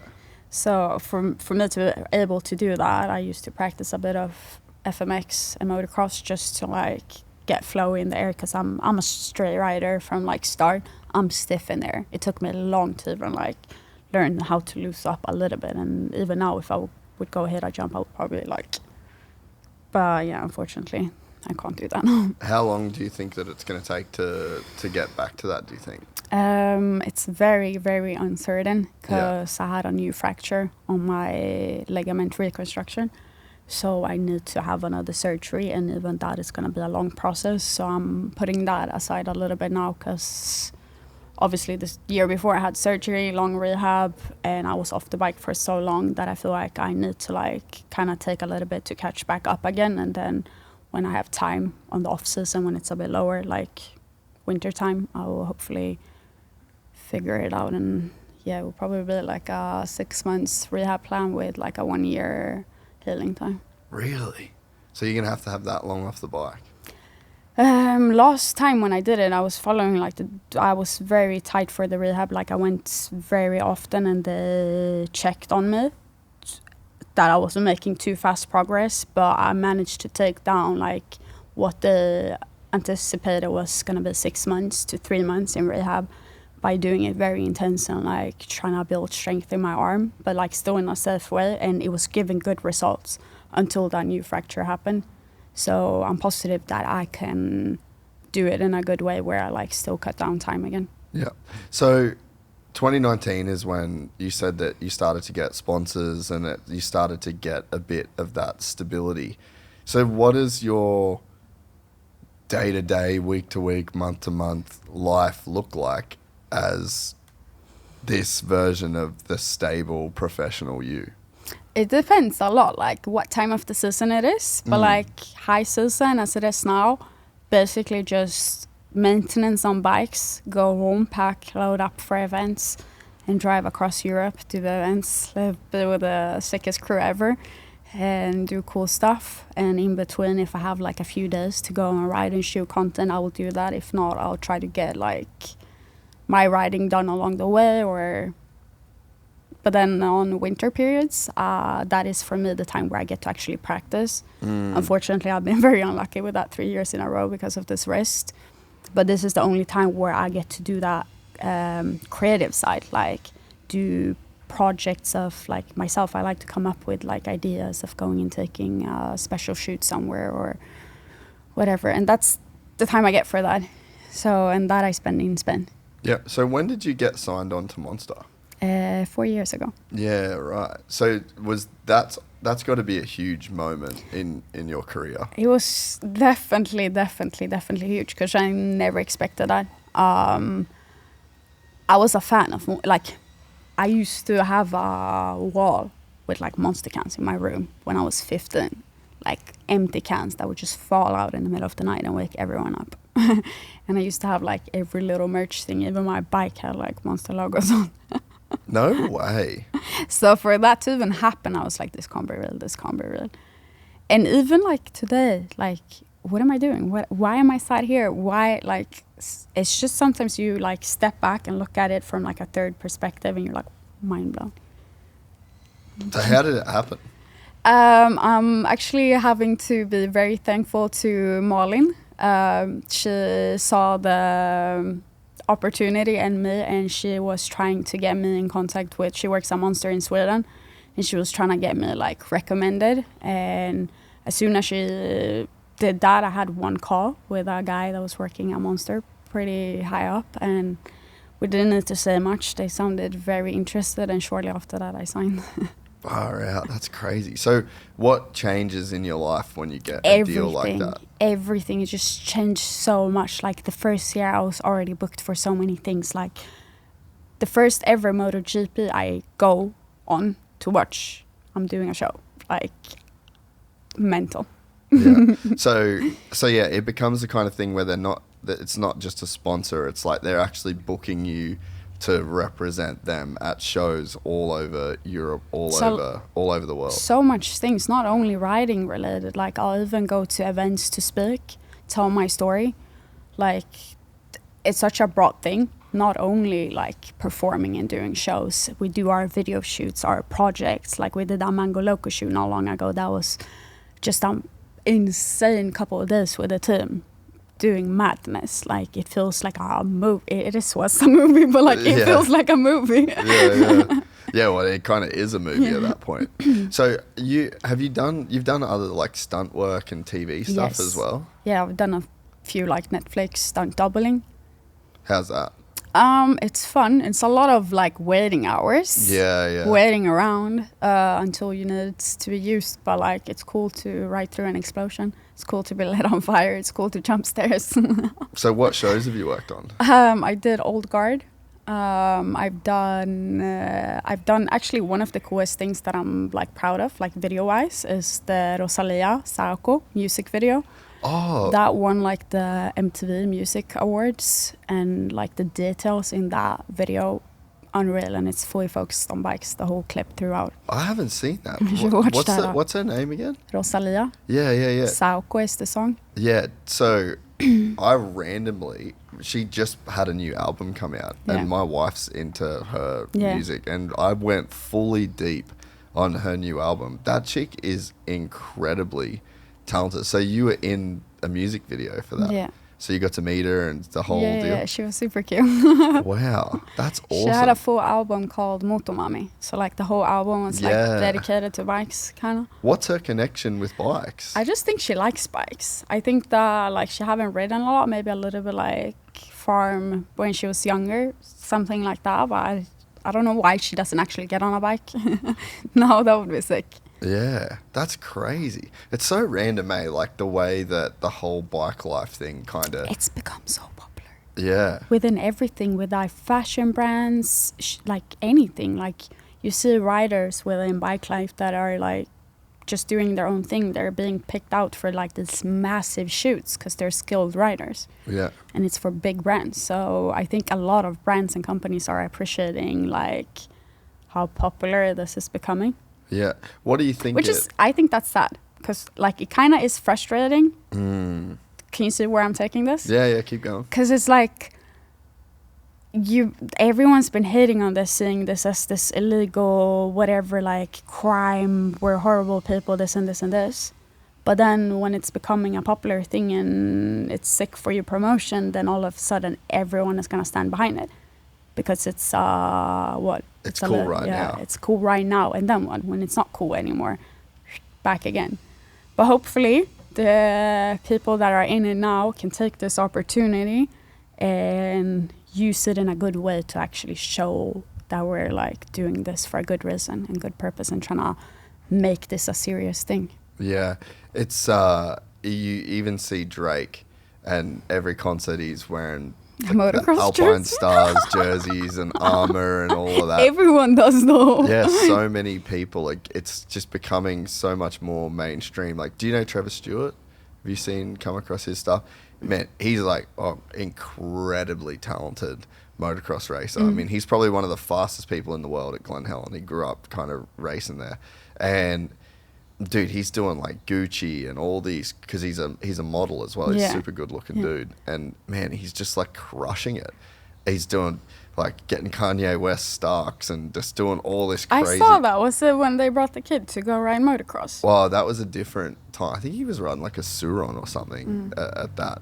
But yeah, like it's sort of penetrated popular culture in like a very unique way. Yeah. But then you see, like, I mean, like the whole ASAP mob, like ASAP ties. Obviously, that's like something that he's done forever. And then you've got Chino and that whole like Philadelphia crew. Yeah.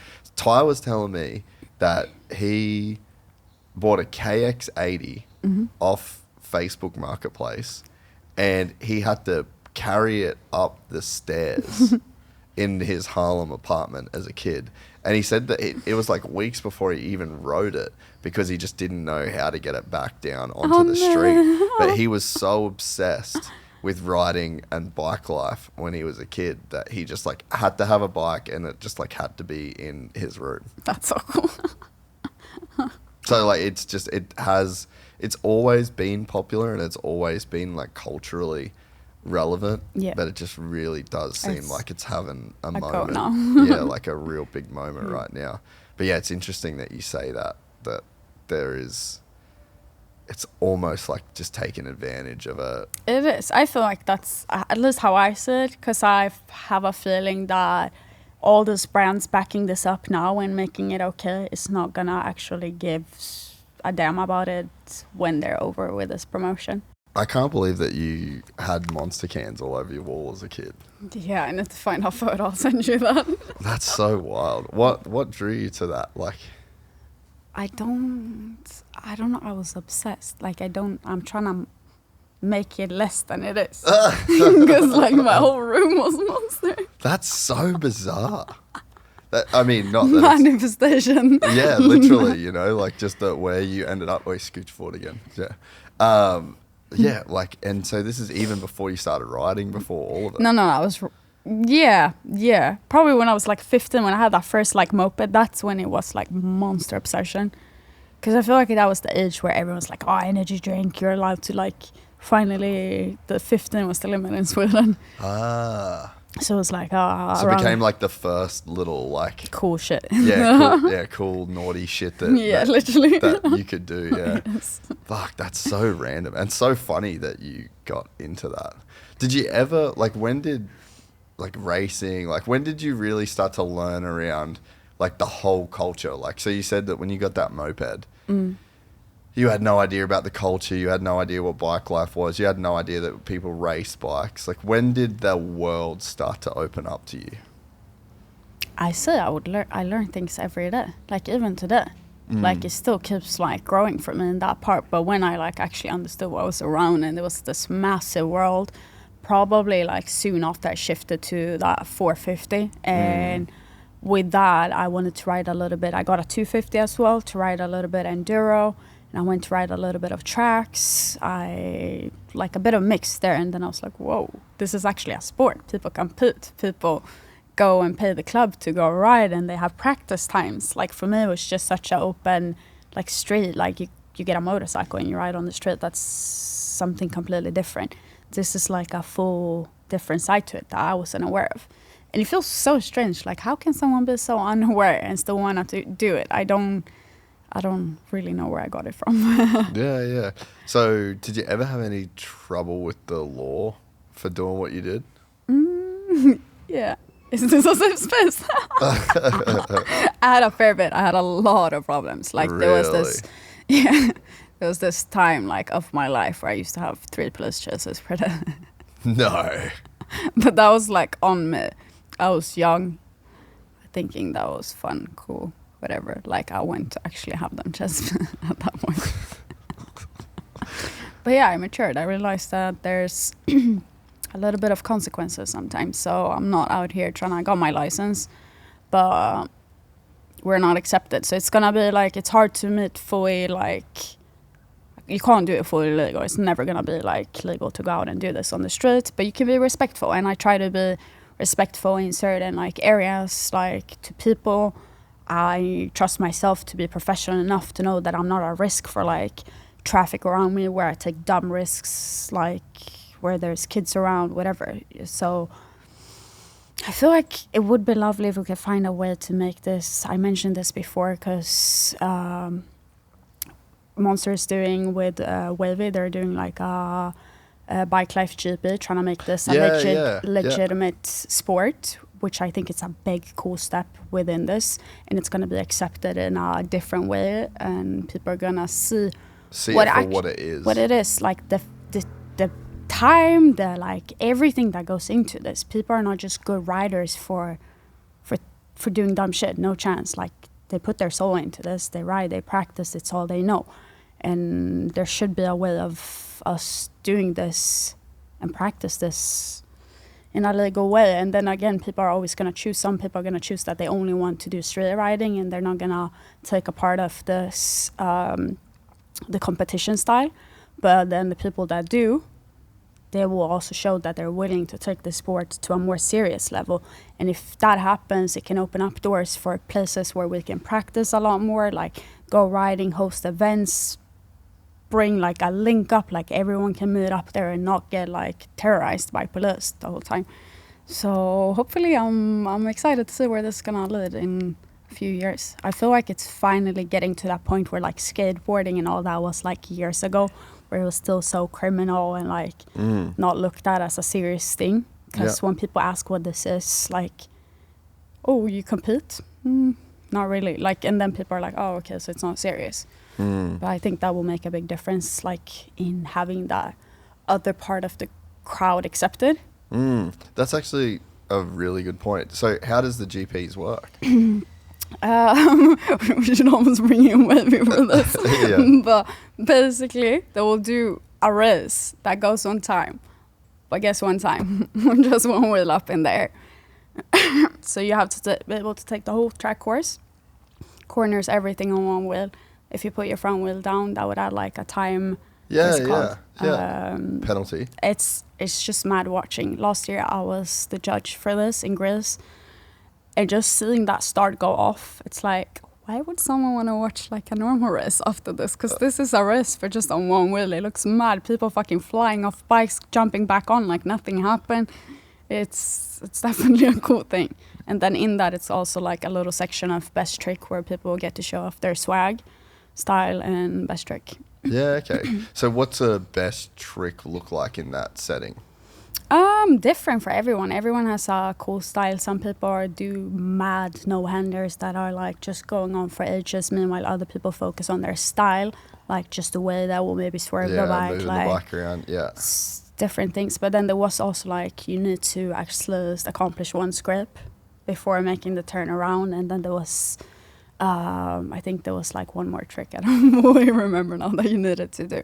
So it's very, very entertaining. I think that obviously it's something that's going to be worked on and make a lot huge, like bigger now, where they do qualifications from different countries, where like all the best riders just gets to get picked out and made and then compete in the finals. It's actually sick. Like that's a really cool concept. And you think about it's as cool as Supercross is and motocross and all of those things, right? Like, you're just never going to link popular culture to that. You're never going to be able to link hip-hop. You're never going to be able to link fashion in the same way. But, like, I mean, look at Wade's cool as fuck, you know? Like, and a lot of the guys a lot of these guys are super cool. Like, the fashion is awesome. They're tied to different artists, musicians, like... It kind of, I haven't really thought about it until right now, but this actually kind of makes a lot of sense. As you say, like as a rider, you get a lot of room to express yourself and your style as well. With other sports, of course, you can do like your riding style will speak for itself.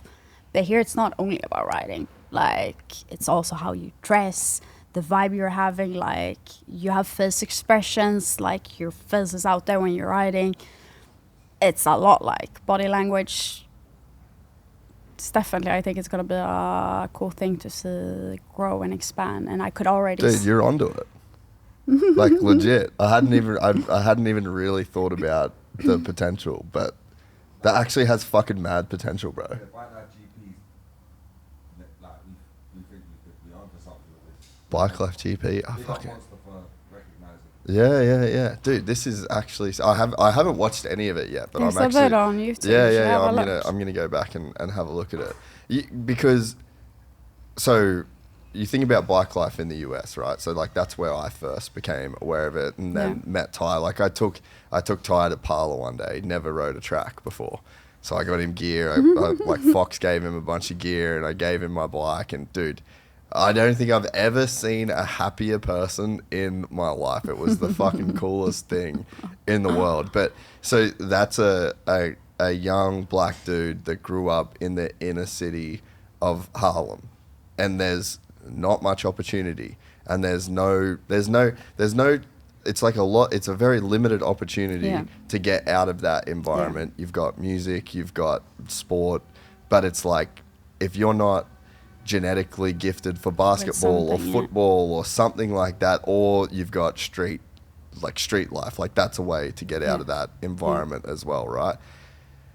And you're right, to get good at doing wheelies and to get good at, riding in the street like that, you have to say no to so much other bad shit and focus your time and energy into getting good on your dirt bike or whatever it is that... It's hours on the bike. No one is going to learn just by sitting at home. No chance. Like, that is sit time only. Yeah. And you, as a kid... You need mentors and you need positive figures in your life. And, if you're not going to find them in some kind of like positive way. And a lot of kids do that. There's so many young kids coming up riding bike life, like seeing the older guys doing this and get inspired. And there's like the kids are insane. Like today it's just unreal. They're better than most riders. Yeah, well, and then think about what Surons and Starks and all of those things are going to do for this. I mean, that's probably... I've like never put any thought into this, so I'm like kind of just Bike life is the future. yeah, I'm like kind of thinking about this now, right? But like even in my fucking house in California, just kids, just every kid's got. It's not a bad thing though. Like, would you No. want to have your kids do drugs or do wheelies? Yeah. Like for real, because Cool. this will take up your whole Yeah. like my mom should be happy. Like I go back to my mom again, but like I know all the other friends that I went to school with, they ended up partying a lot more than I did. I didn't have time for that because I wanted to feel fresh the next day and go right. Yeah. No, definitely. But yeah, I just think that, right now there is a crazy moment because of how accessible e-bikes, Surons, Yeah. all of that is. There's so many brands coming out now also. Yeah, there's like a whole generation of kids that are now just like introduced to this whole wheelie thing. And man, like I said, I can be on my street or I go up onto kind of the main street where I live. Man, there's like some super, super talented kids. Like even remember when we were in Melbourne at Dacker's and we went to dinner that time and those kids come up to us and we're like, dude, do some fucking wheelies. And then the kid, remember when we were at dinner? That's right. And the kid's just like doing the craziest shit up and down. And like, that's insanely talented. He was just a random kid in a fucking school uniform on a Suron. That's what I'm saying. You never know because there's a kid somewhere Yeah. practicing. As soon as he gets back from school, he'll be on the bike like the whole time practicing. Yeah. Well, that was me on a bicycle. Like I could wheelie a bicycle for forever because that's literally all I did, just in my front yard. Yeah. And I used to put like little markers on the road. Or How go, far you could go. Yeah. Or go like, you got the little reflectors in Yeah. the middle of Yeah. the road and see how many you could do. And so it's like it's such a cool thing for kids to do. But now, like I was just limited to a bicycle. But now these kids, there's so much more shit that they can do. And now, Bike Life GP, there's going to be a place for them to go.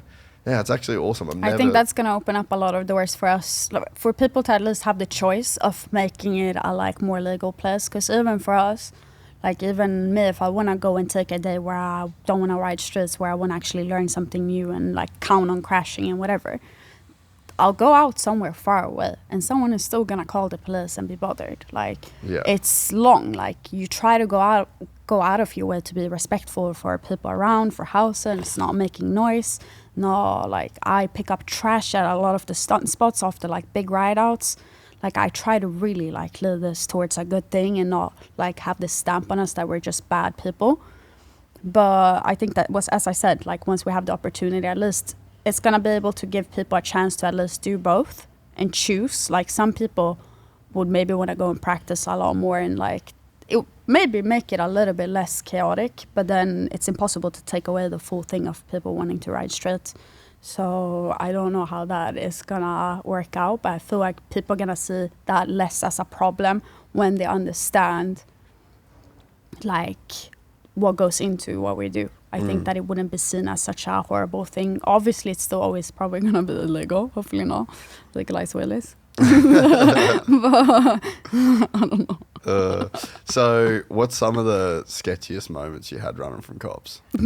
I've had a lot. I've been ditching bikes, running by foot. I don't know, it's been long.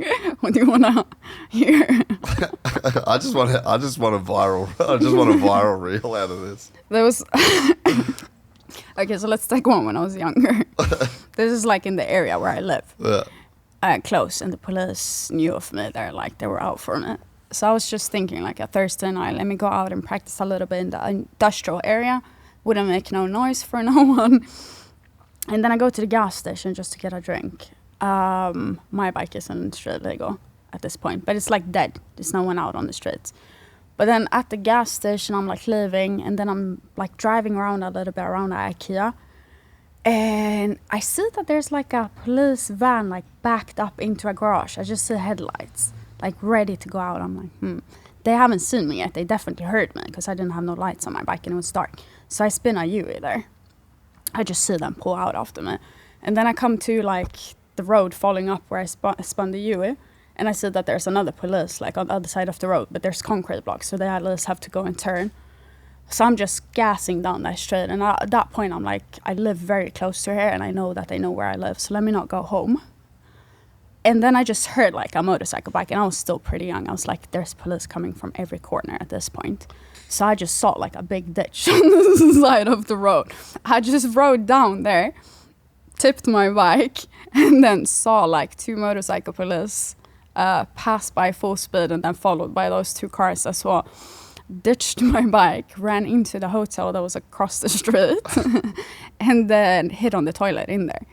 And then shortly after that, the police came into the hotel looking for me as well. I was so shook that they were going to knock on the toilet, because it was only like a 1-door toilet, not like a stall with different ones. And they were looking around in the lobby and shit. I was like, no fucking way. I took off all my like recognizable clothes. I had layers, luckily. And then after a while, I just had to rush across the other street and just like get on my bike and try to get home. But that's a bit of a minor one. A minor one. Yeah.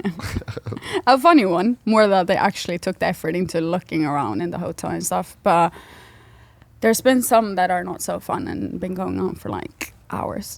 Really? Yeah. No way. Can you talk about those? Yeah. Oh my God. Which one should we do?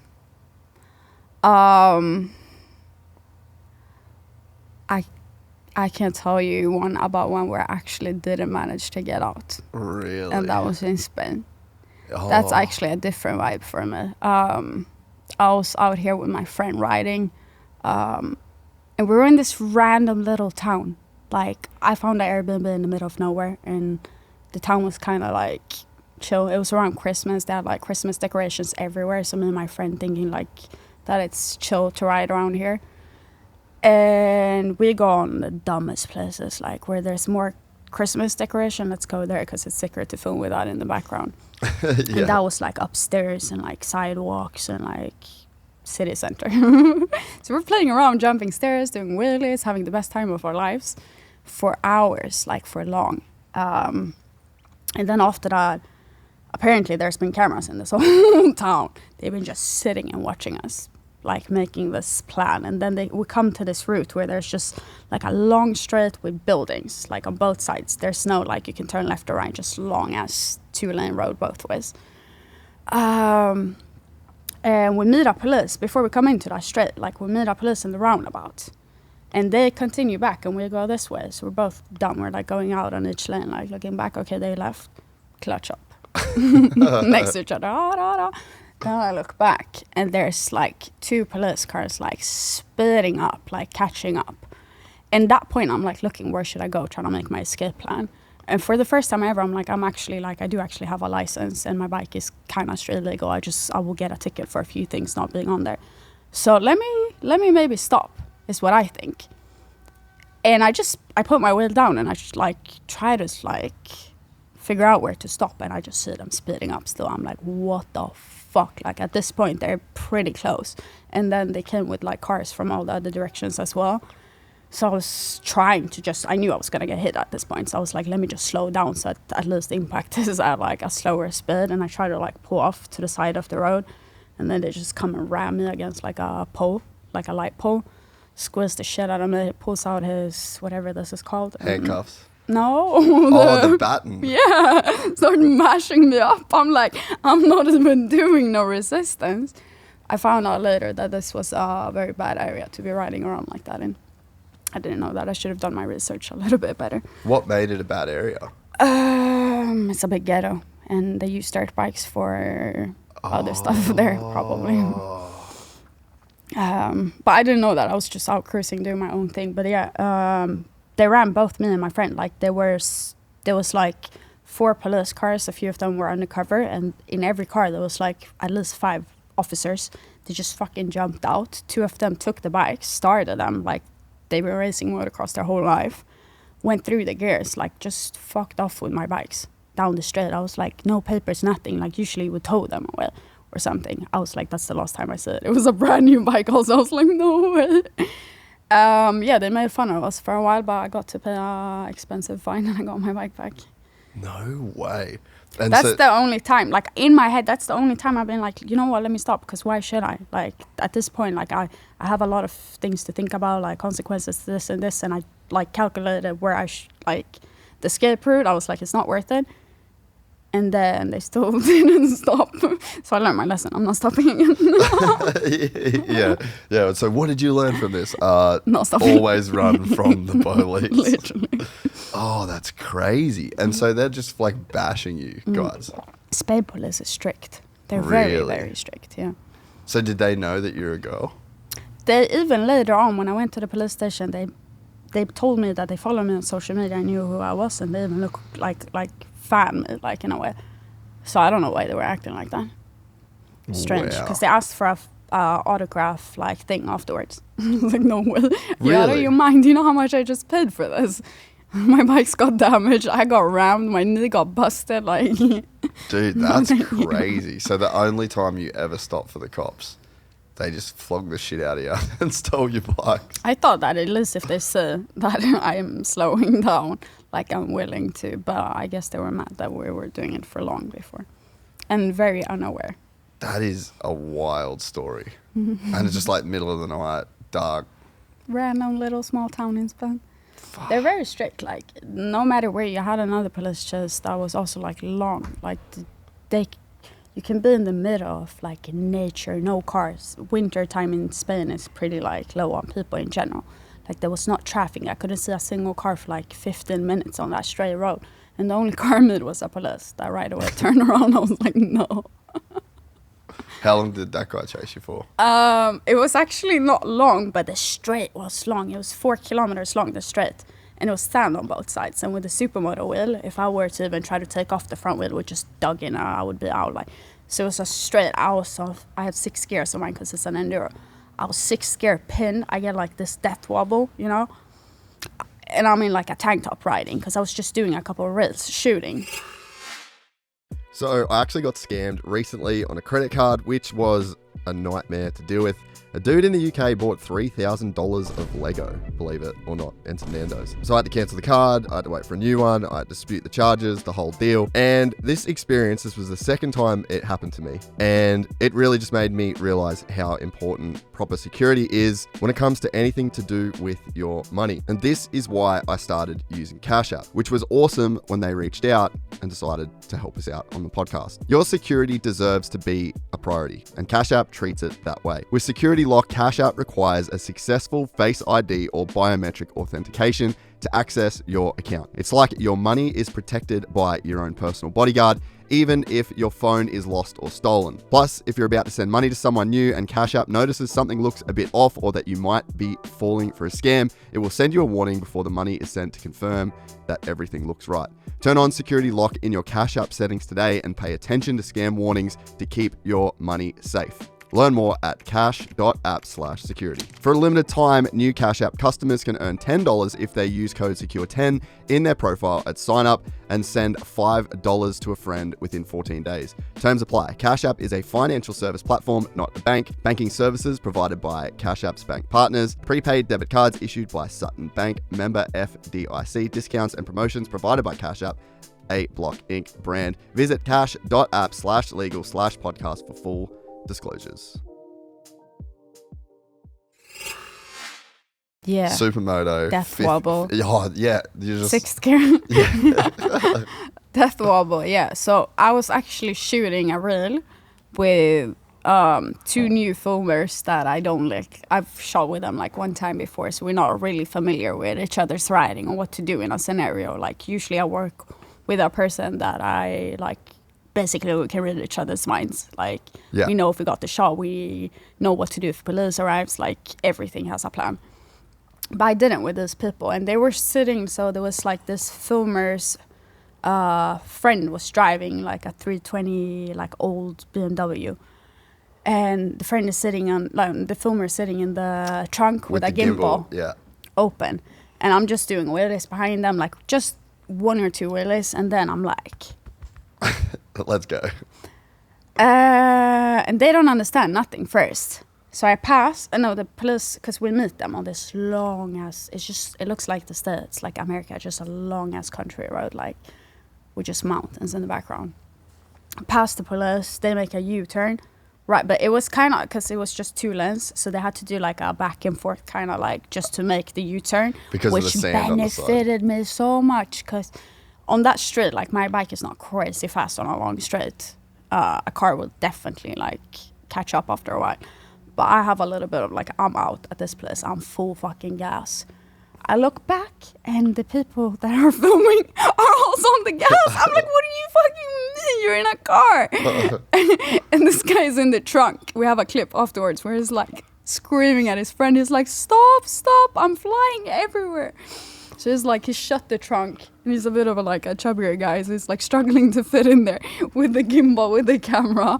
They're flying over speed bumps and shit. I'm out like the first, as soon as I get through that like long and straight, I'm like left, right, out.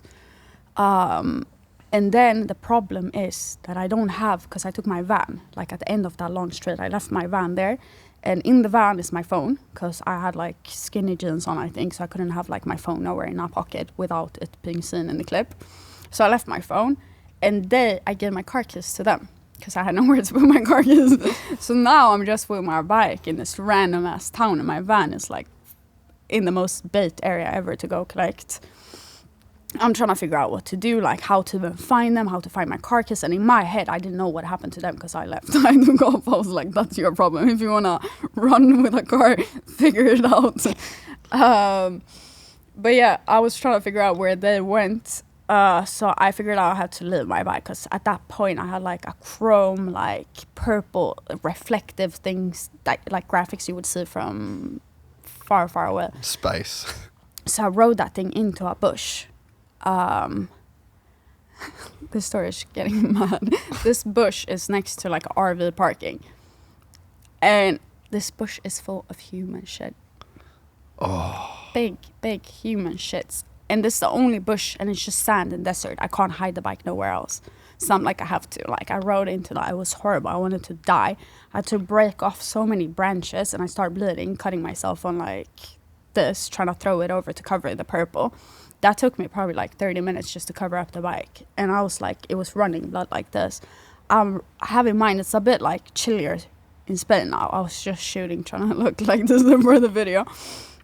So people are like wearing jackets and shit. I'm running down in a tank top and I'm bleeding. I'm running, like trying to figure out what to do at this point. I'm asking people, I'm like, do you have a phone? I don't have a phone. Like trying to figure this out in Spanish also. They don't understand nothing. I'm like, I don't even know what to do. I was trying to ask people, and at some point someone like lent me their phone to text these people on Instagram. I'm like, no chance that this guy is now gonna go on Instagram, because I thought that they got busted. The police took them. They're in the station already. I'm like, no way is he gonna go check a random request from some random account to reply. But I texted still. I'm like, I'm here. Like, I don't know what to do.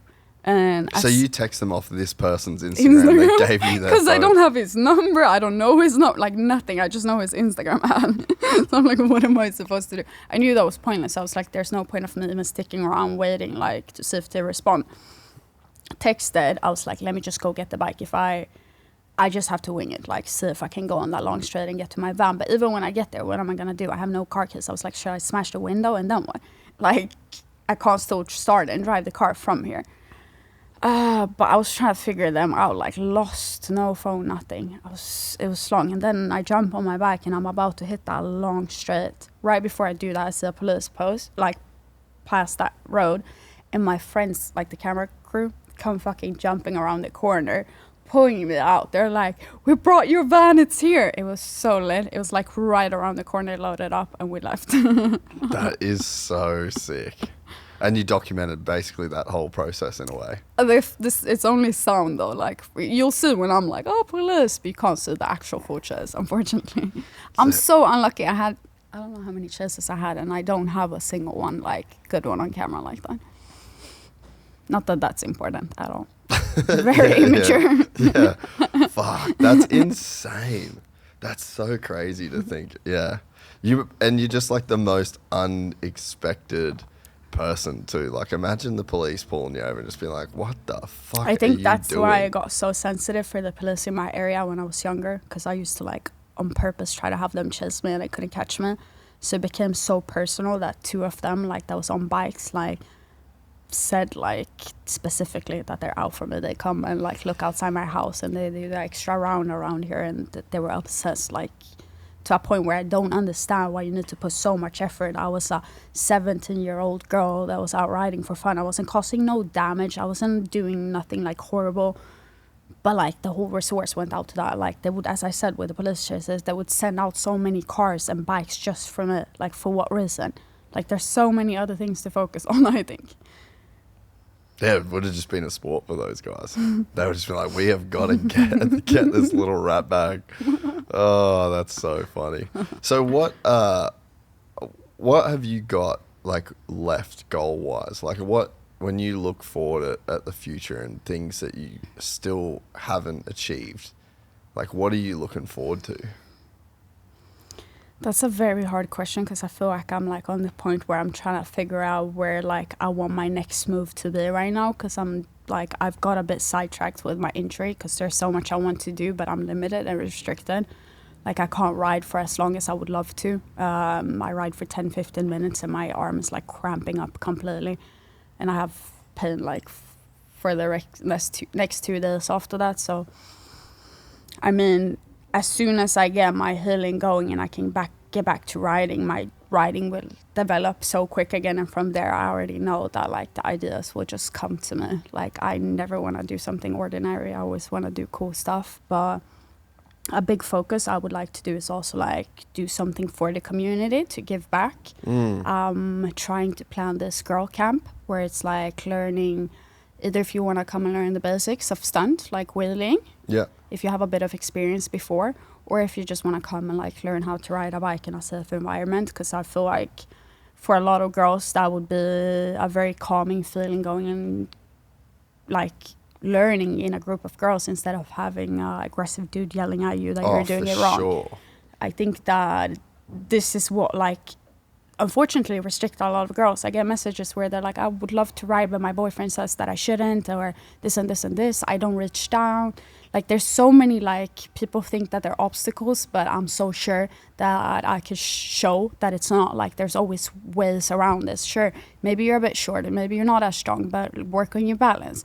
You can jump off this way. Like there's always going to be ways. I just think that people need a little bit of push, and that's something that I really want to push towards, because it makes me so happy to see that when I started there was no girls, and now there's a lot of girls that are sick riders and they actually do this because they enjoy it. Like it's a cool feeling.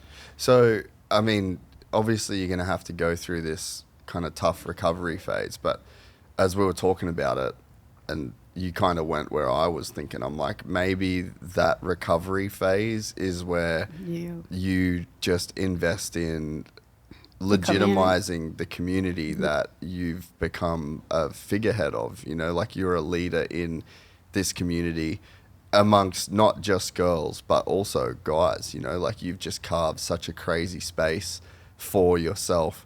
I could see you spending that year with the injuries Definitely. by organizing camps, being at events, and like I think that it could actually be quite a productive time for you, way more like it's always as an athlete and as someone, it's so hard to even look, especially because it's like you're injured but you can still kind of ride and you can still kind of squeak through it, and it's like that means that you can kick the can down the road a little bit, and you could be like, I'll get the surgery at some other point. I'll get the surgery at it just keeps getting pushed. I know, but then again, I don't like.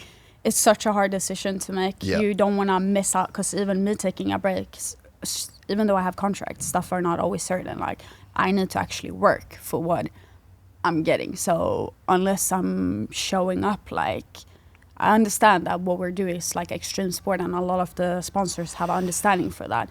But a sponsor is still not going to be stoked if you're injured 3 years in a row and not doing like nothing back for them. So you need to find ways of making that work. And I really wanted to like take this little time to see, because I will like listen to my body a lot. And that's what I've been advised by the doctors, to like see how it feels. Like, so if I can do a little bit in between, that would be lovely. But then I still have time to do the whole community thing, would be very, very interesting. Yeah, and I mean, I think that's where the burnout thing's cool, because it doesn't record. You can do a burnout no matter what, you know. Yeah. So being able to still kind of show up, and because it's a business. Like you are a business. You are your own product, and it's Definitely, like yeah. you're taking yourself off the shelf in a way, and it's like it's very hard to sell when you're not even Yeah. on the shelf. But yeah, even social media these days, it's so hard to take a break. The way it's built up, you take a little bit of a break and your algorithm is going to crash out, and it's hard to reach out to the same crowd as before. So it's like this constant pressure the whole time that you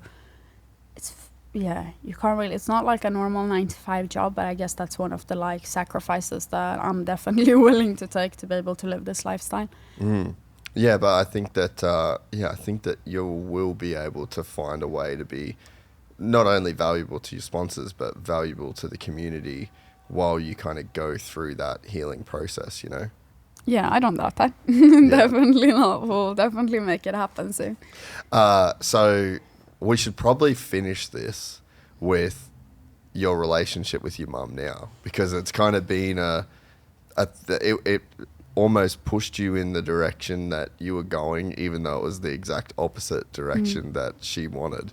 But so much of her feelings towards this was that it wasn't going to be good for your life, and it's not a career, and I and you've understand kinda- that, because it looks like such a dangerous, like, what do you mean you're gonna make money risking your life? And there's not a lot of people, like, look at the percentage of people actually making this work. It's not a lot. So I understand her, and it's like I don't ever want to think about myself as a mom, because I feel like I would also be like, it's hard to, she wanted the best, she just did it like a little bit with the wrong approach. But today, I've actually, like, I don't believe in myself, but I hear from others, so I'm slowly starting to like understand it, that she's actually proud.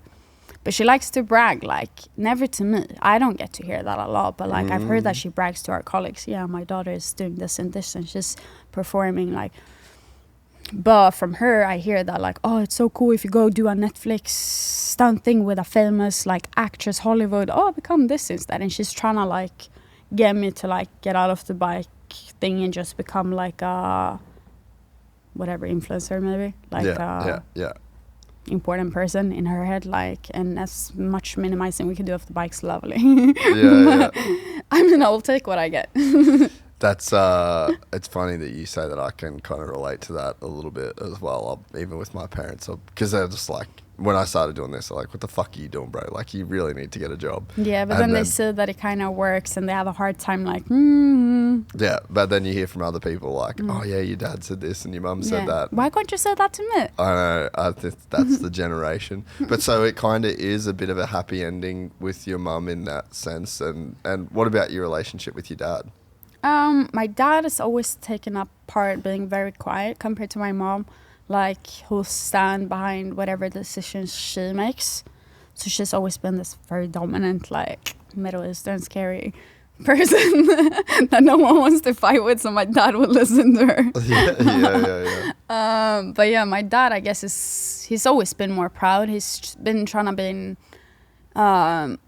helpful. Like, he's never tried to, like, stop me, but he hasn't really tried to stop her from making my life a hell either. Like, so I've never, like, I put them under the same thing because I feel like he should have stood up for me more back then. But, like, now it doesn't matter. Like, my mom is stoked now. She's like, can I come with you to this demo? I'm like, you can't, actually, because you should have when I was, like, younger. You can now if you want to, but it wouldn't, like, it would have meant a lot more for me being, like, now I don't need it. Like, I'm here running this, everything works as it should. But when I was young, like, they never came to watch me, like, ride at all. I remember, actually, there was this one time, because my parents used to call. This is an interaction with my dad. No, Keep so going. when my dad was, he used to always call me, and he's like, what are you doing? I'm like, I'm riding. And every time I said that, this was when I was young, he's like, oh, when are you going to do something with your life? This and that. Like, more like, you need to work, you need to study, you need to blah, blah, blah. It was always negative. So I got so tired. So I used to pick up with, like, an attitude. I used to be like, what? What do you want? Like, I don't want to fucking talk to you. I'm out riding. What do you want? Like, already like that. And then one time I had a conversation with them at home. I'm like, I think it's crazy how you'll bring the whole relative, like our whole big ass family, to, like, my sister's dance show, where there's, like, a couple of, like, maximum 100 people watching the whole show. like this is a big thing for everyone to go and watch because it's super important. But I've been doing demos in front of fucking thousands of people. I've been doing radio, TV, this, but never did anyone want to come and watch me. And I'm actually like a performer. That's my thing, you know? And they never did. And I told him this one time. And so the next time he calls me, I'm like, what do you fucking want? Like picking up Matt. He's like, where are you? I'm like, I'm writing. Why do you care? He's like, but where? I'm like, stop asking questions. He's like, I want to come. I'm like, what? I just went quiet. I'm like, what do you mean? I got so nervous. I swear, like, even doing a demo, I don't get nervous, but I got so nervous. And he was just going to come, not even to a demo, he was just going to come to, like, a normal practice spot. He came and watched me do 2 wheelies, and then he left. But that was enough for me. Like, I understand he got scared to see that. He was like, oh, on his way out, so he left. But, like, just that he actually he took in what I said, and that meant a lot. Have they come and watched you do many demos or shows these days? No, none. Really? But that's more on me. I think I'm very like, oh, I don't want you here now. Because they probably soon. I'm maturing a little bit. I'll invite them soon. Yeah. But it's been this grudge like I've been holding for a while. That it's like, I don't need you now. Now you want to come when everything is like, I needed your help when I was younger. Maybe you could have offered me to like transport me to a legal place where I could have practiced instead of riding illegal on the street. Like just all those things. But I understand that they don't know. They didn't even know the different ways of doing it. It was just a no, like in... Yeah. And I think that, I mean, families are difficult. Families are complicated. And I think that, you know, as I get older as well, you know, like you kind of just start to realize that your parents were just doing the best that they could. They were. And they fucking sucked at it. You know, and it's like, hey, I try hard at stuff that I fucking suck at too, you know. And it's like, so it's like, it's a process that I think you have to go through. Yeah. Time heals those wounds. And I think that you probably, you know, if they never got a chance to see you, you know, truly perform, because you are, it's funny hearing you say that you're a performer. Like you are, you know. I don't normally say that. I even reacted when I said it myself. Now in the mic, I was like, all right. But I guess that's like, because I compared it to my sisters, like dancing and all that. I was like, but I actually perform as well, you know? Yeah. And it's funny that you say that, because we obviously hung around over the last like couple of weeks. Like I've spent a fair bit of time around you, right? And I haven't got to see you perform as such. But then the other day, to close out the monster show, like you had to do, and you switched, you know, like that version of you, which I didn't get to see come out. It was mostly just conversations and hanging out around the event. Yeah. And it's like, she is, like that's the performer version of you. I'm a very shy person. You are. I don't think people know that, but like, because they see the like outside thing, but I'm very good at like putting on like it needs to be entertaining. I'm good at like interacting with the crowd. If I do a demo, like if I'm writing, like it has to be an act, a performance for it to be entertaining. But then as soon as my helmet comes off, I'm like, oh. Yeah, that's not your personality actually. And so yeah, it was quite, I guess, like visible for me to see that in the performance on Sunday, you know. So it's cool that you kind of recognize that. So it would be cool for your parents to see that side of you, because they've probably never seen the performer version. Make me questioning if I should bring them up for the next one. One day you will. One day you will. But this has been awesome. I'm really glad that we got to do it, and it's been so cool over the last few weeks, like actually getting to hang out. So I'm very lucky I get to meet so many cool people in my job. You're definitely one of them. Thank you so much, dude. I'm sure we'll We're gonna do some wheelies together soon. I know, you've kind of got me fired up, I'm gonna go hang out with Wavy and figure it out. We're gonna practice in the snooky with him. Yeah. But I just need to get off the beach. Like I can wheelie on the beach, because as soon as you roll off the throttle, the brake comes down. So, but this was awesome. You're awesome, and I'm stoked we got to do it. I'm super excited. Thank you for having me. If you enjoyed this content, please like and subscribe. And to listen to the full 3-hour podcast, search Gypsy Tales in your favorite podcast platform or click the link in the description below. Gypsy Gang.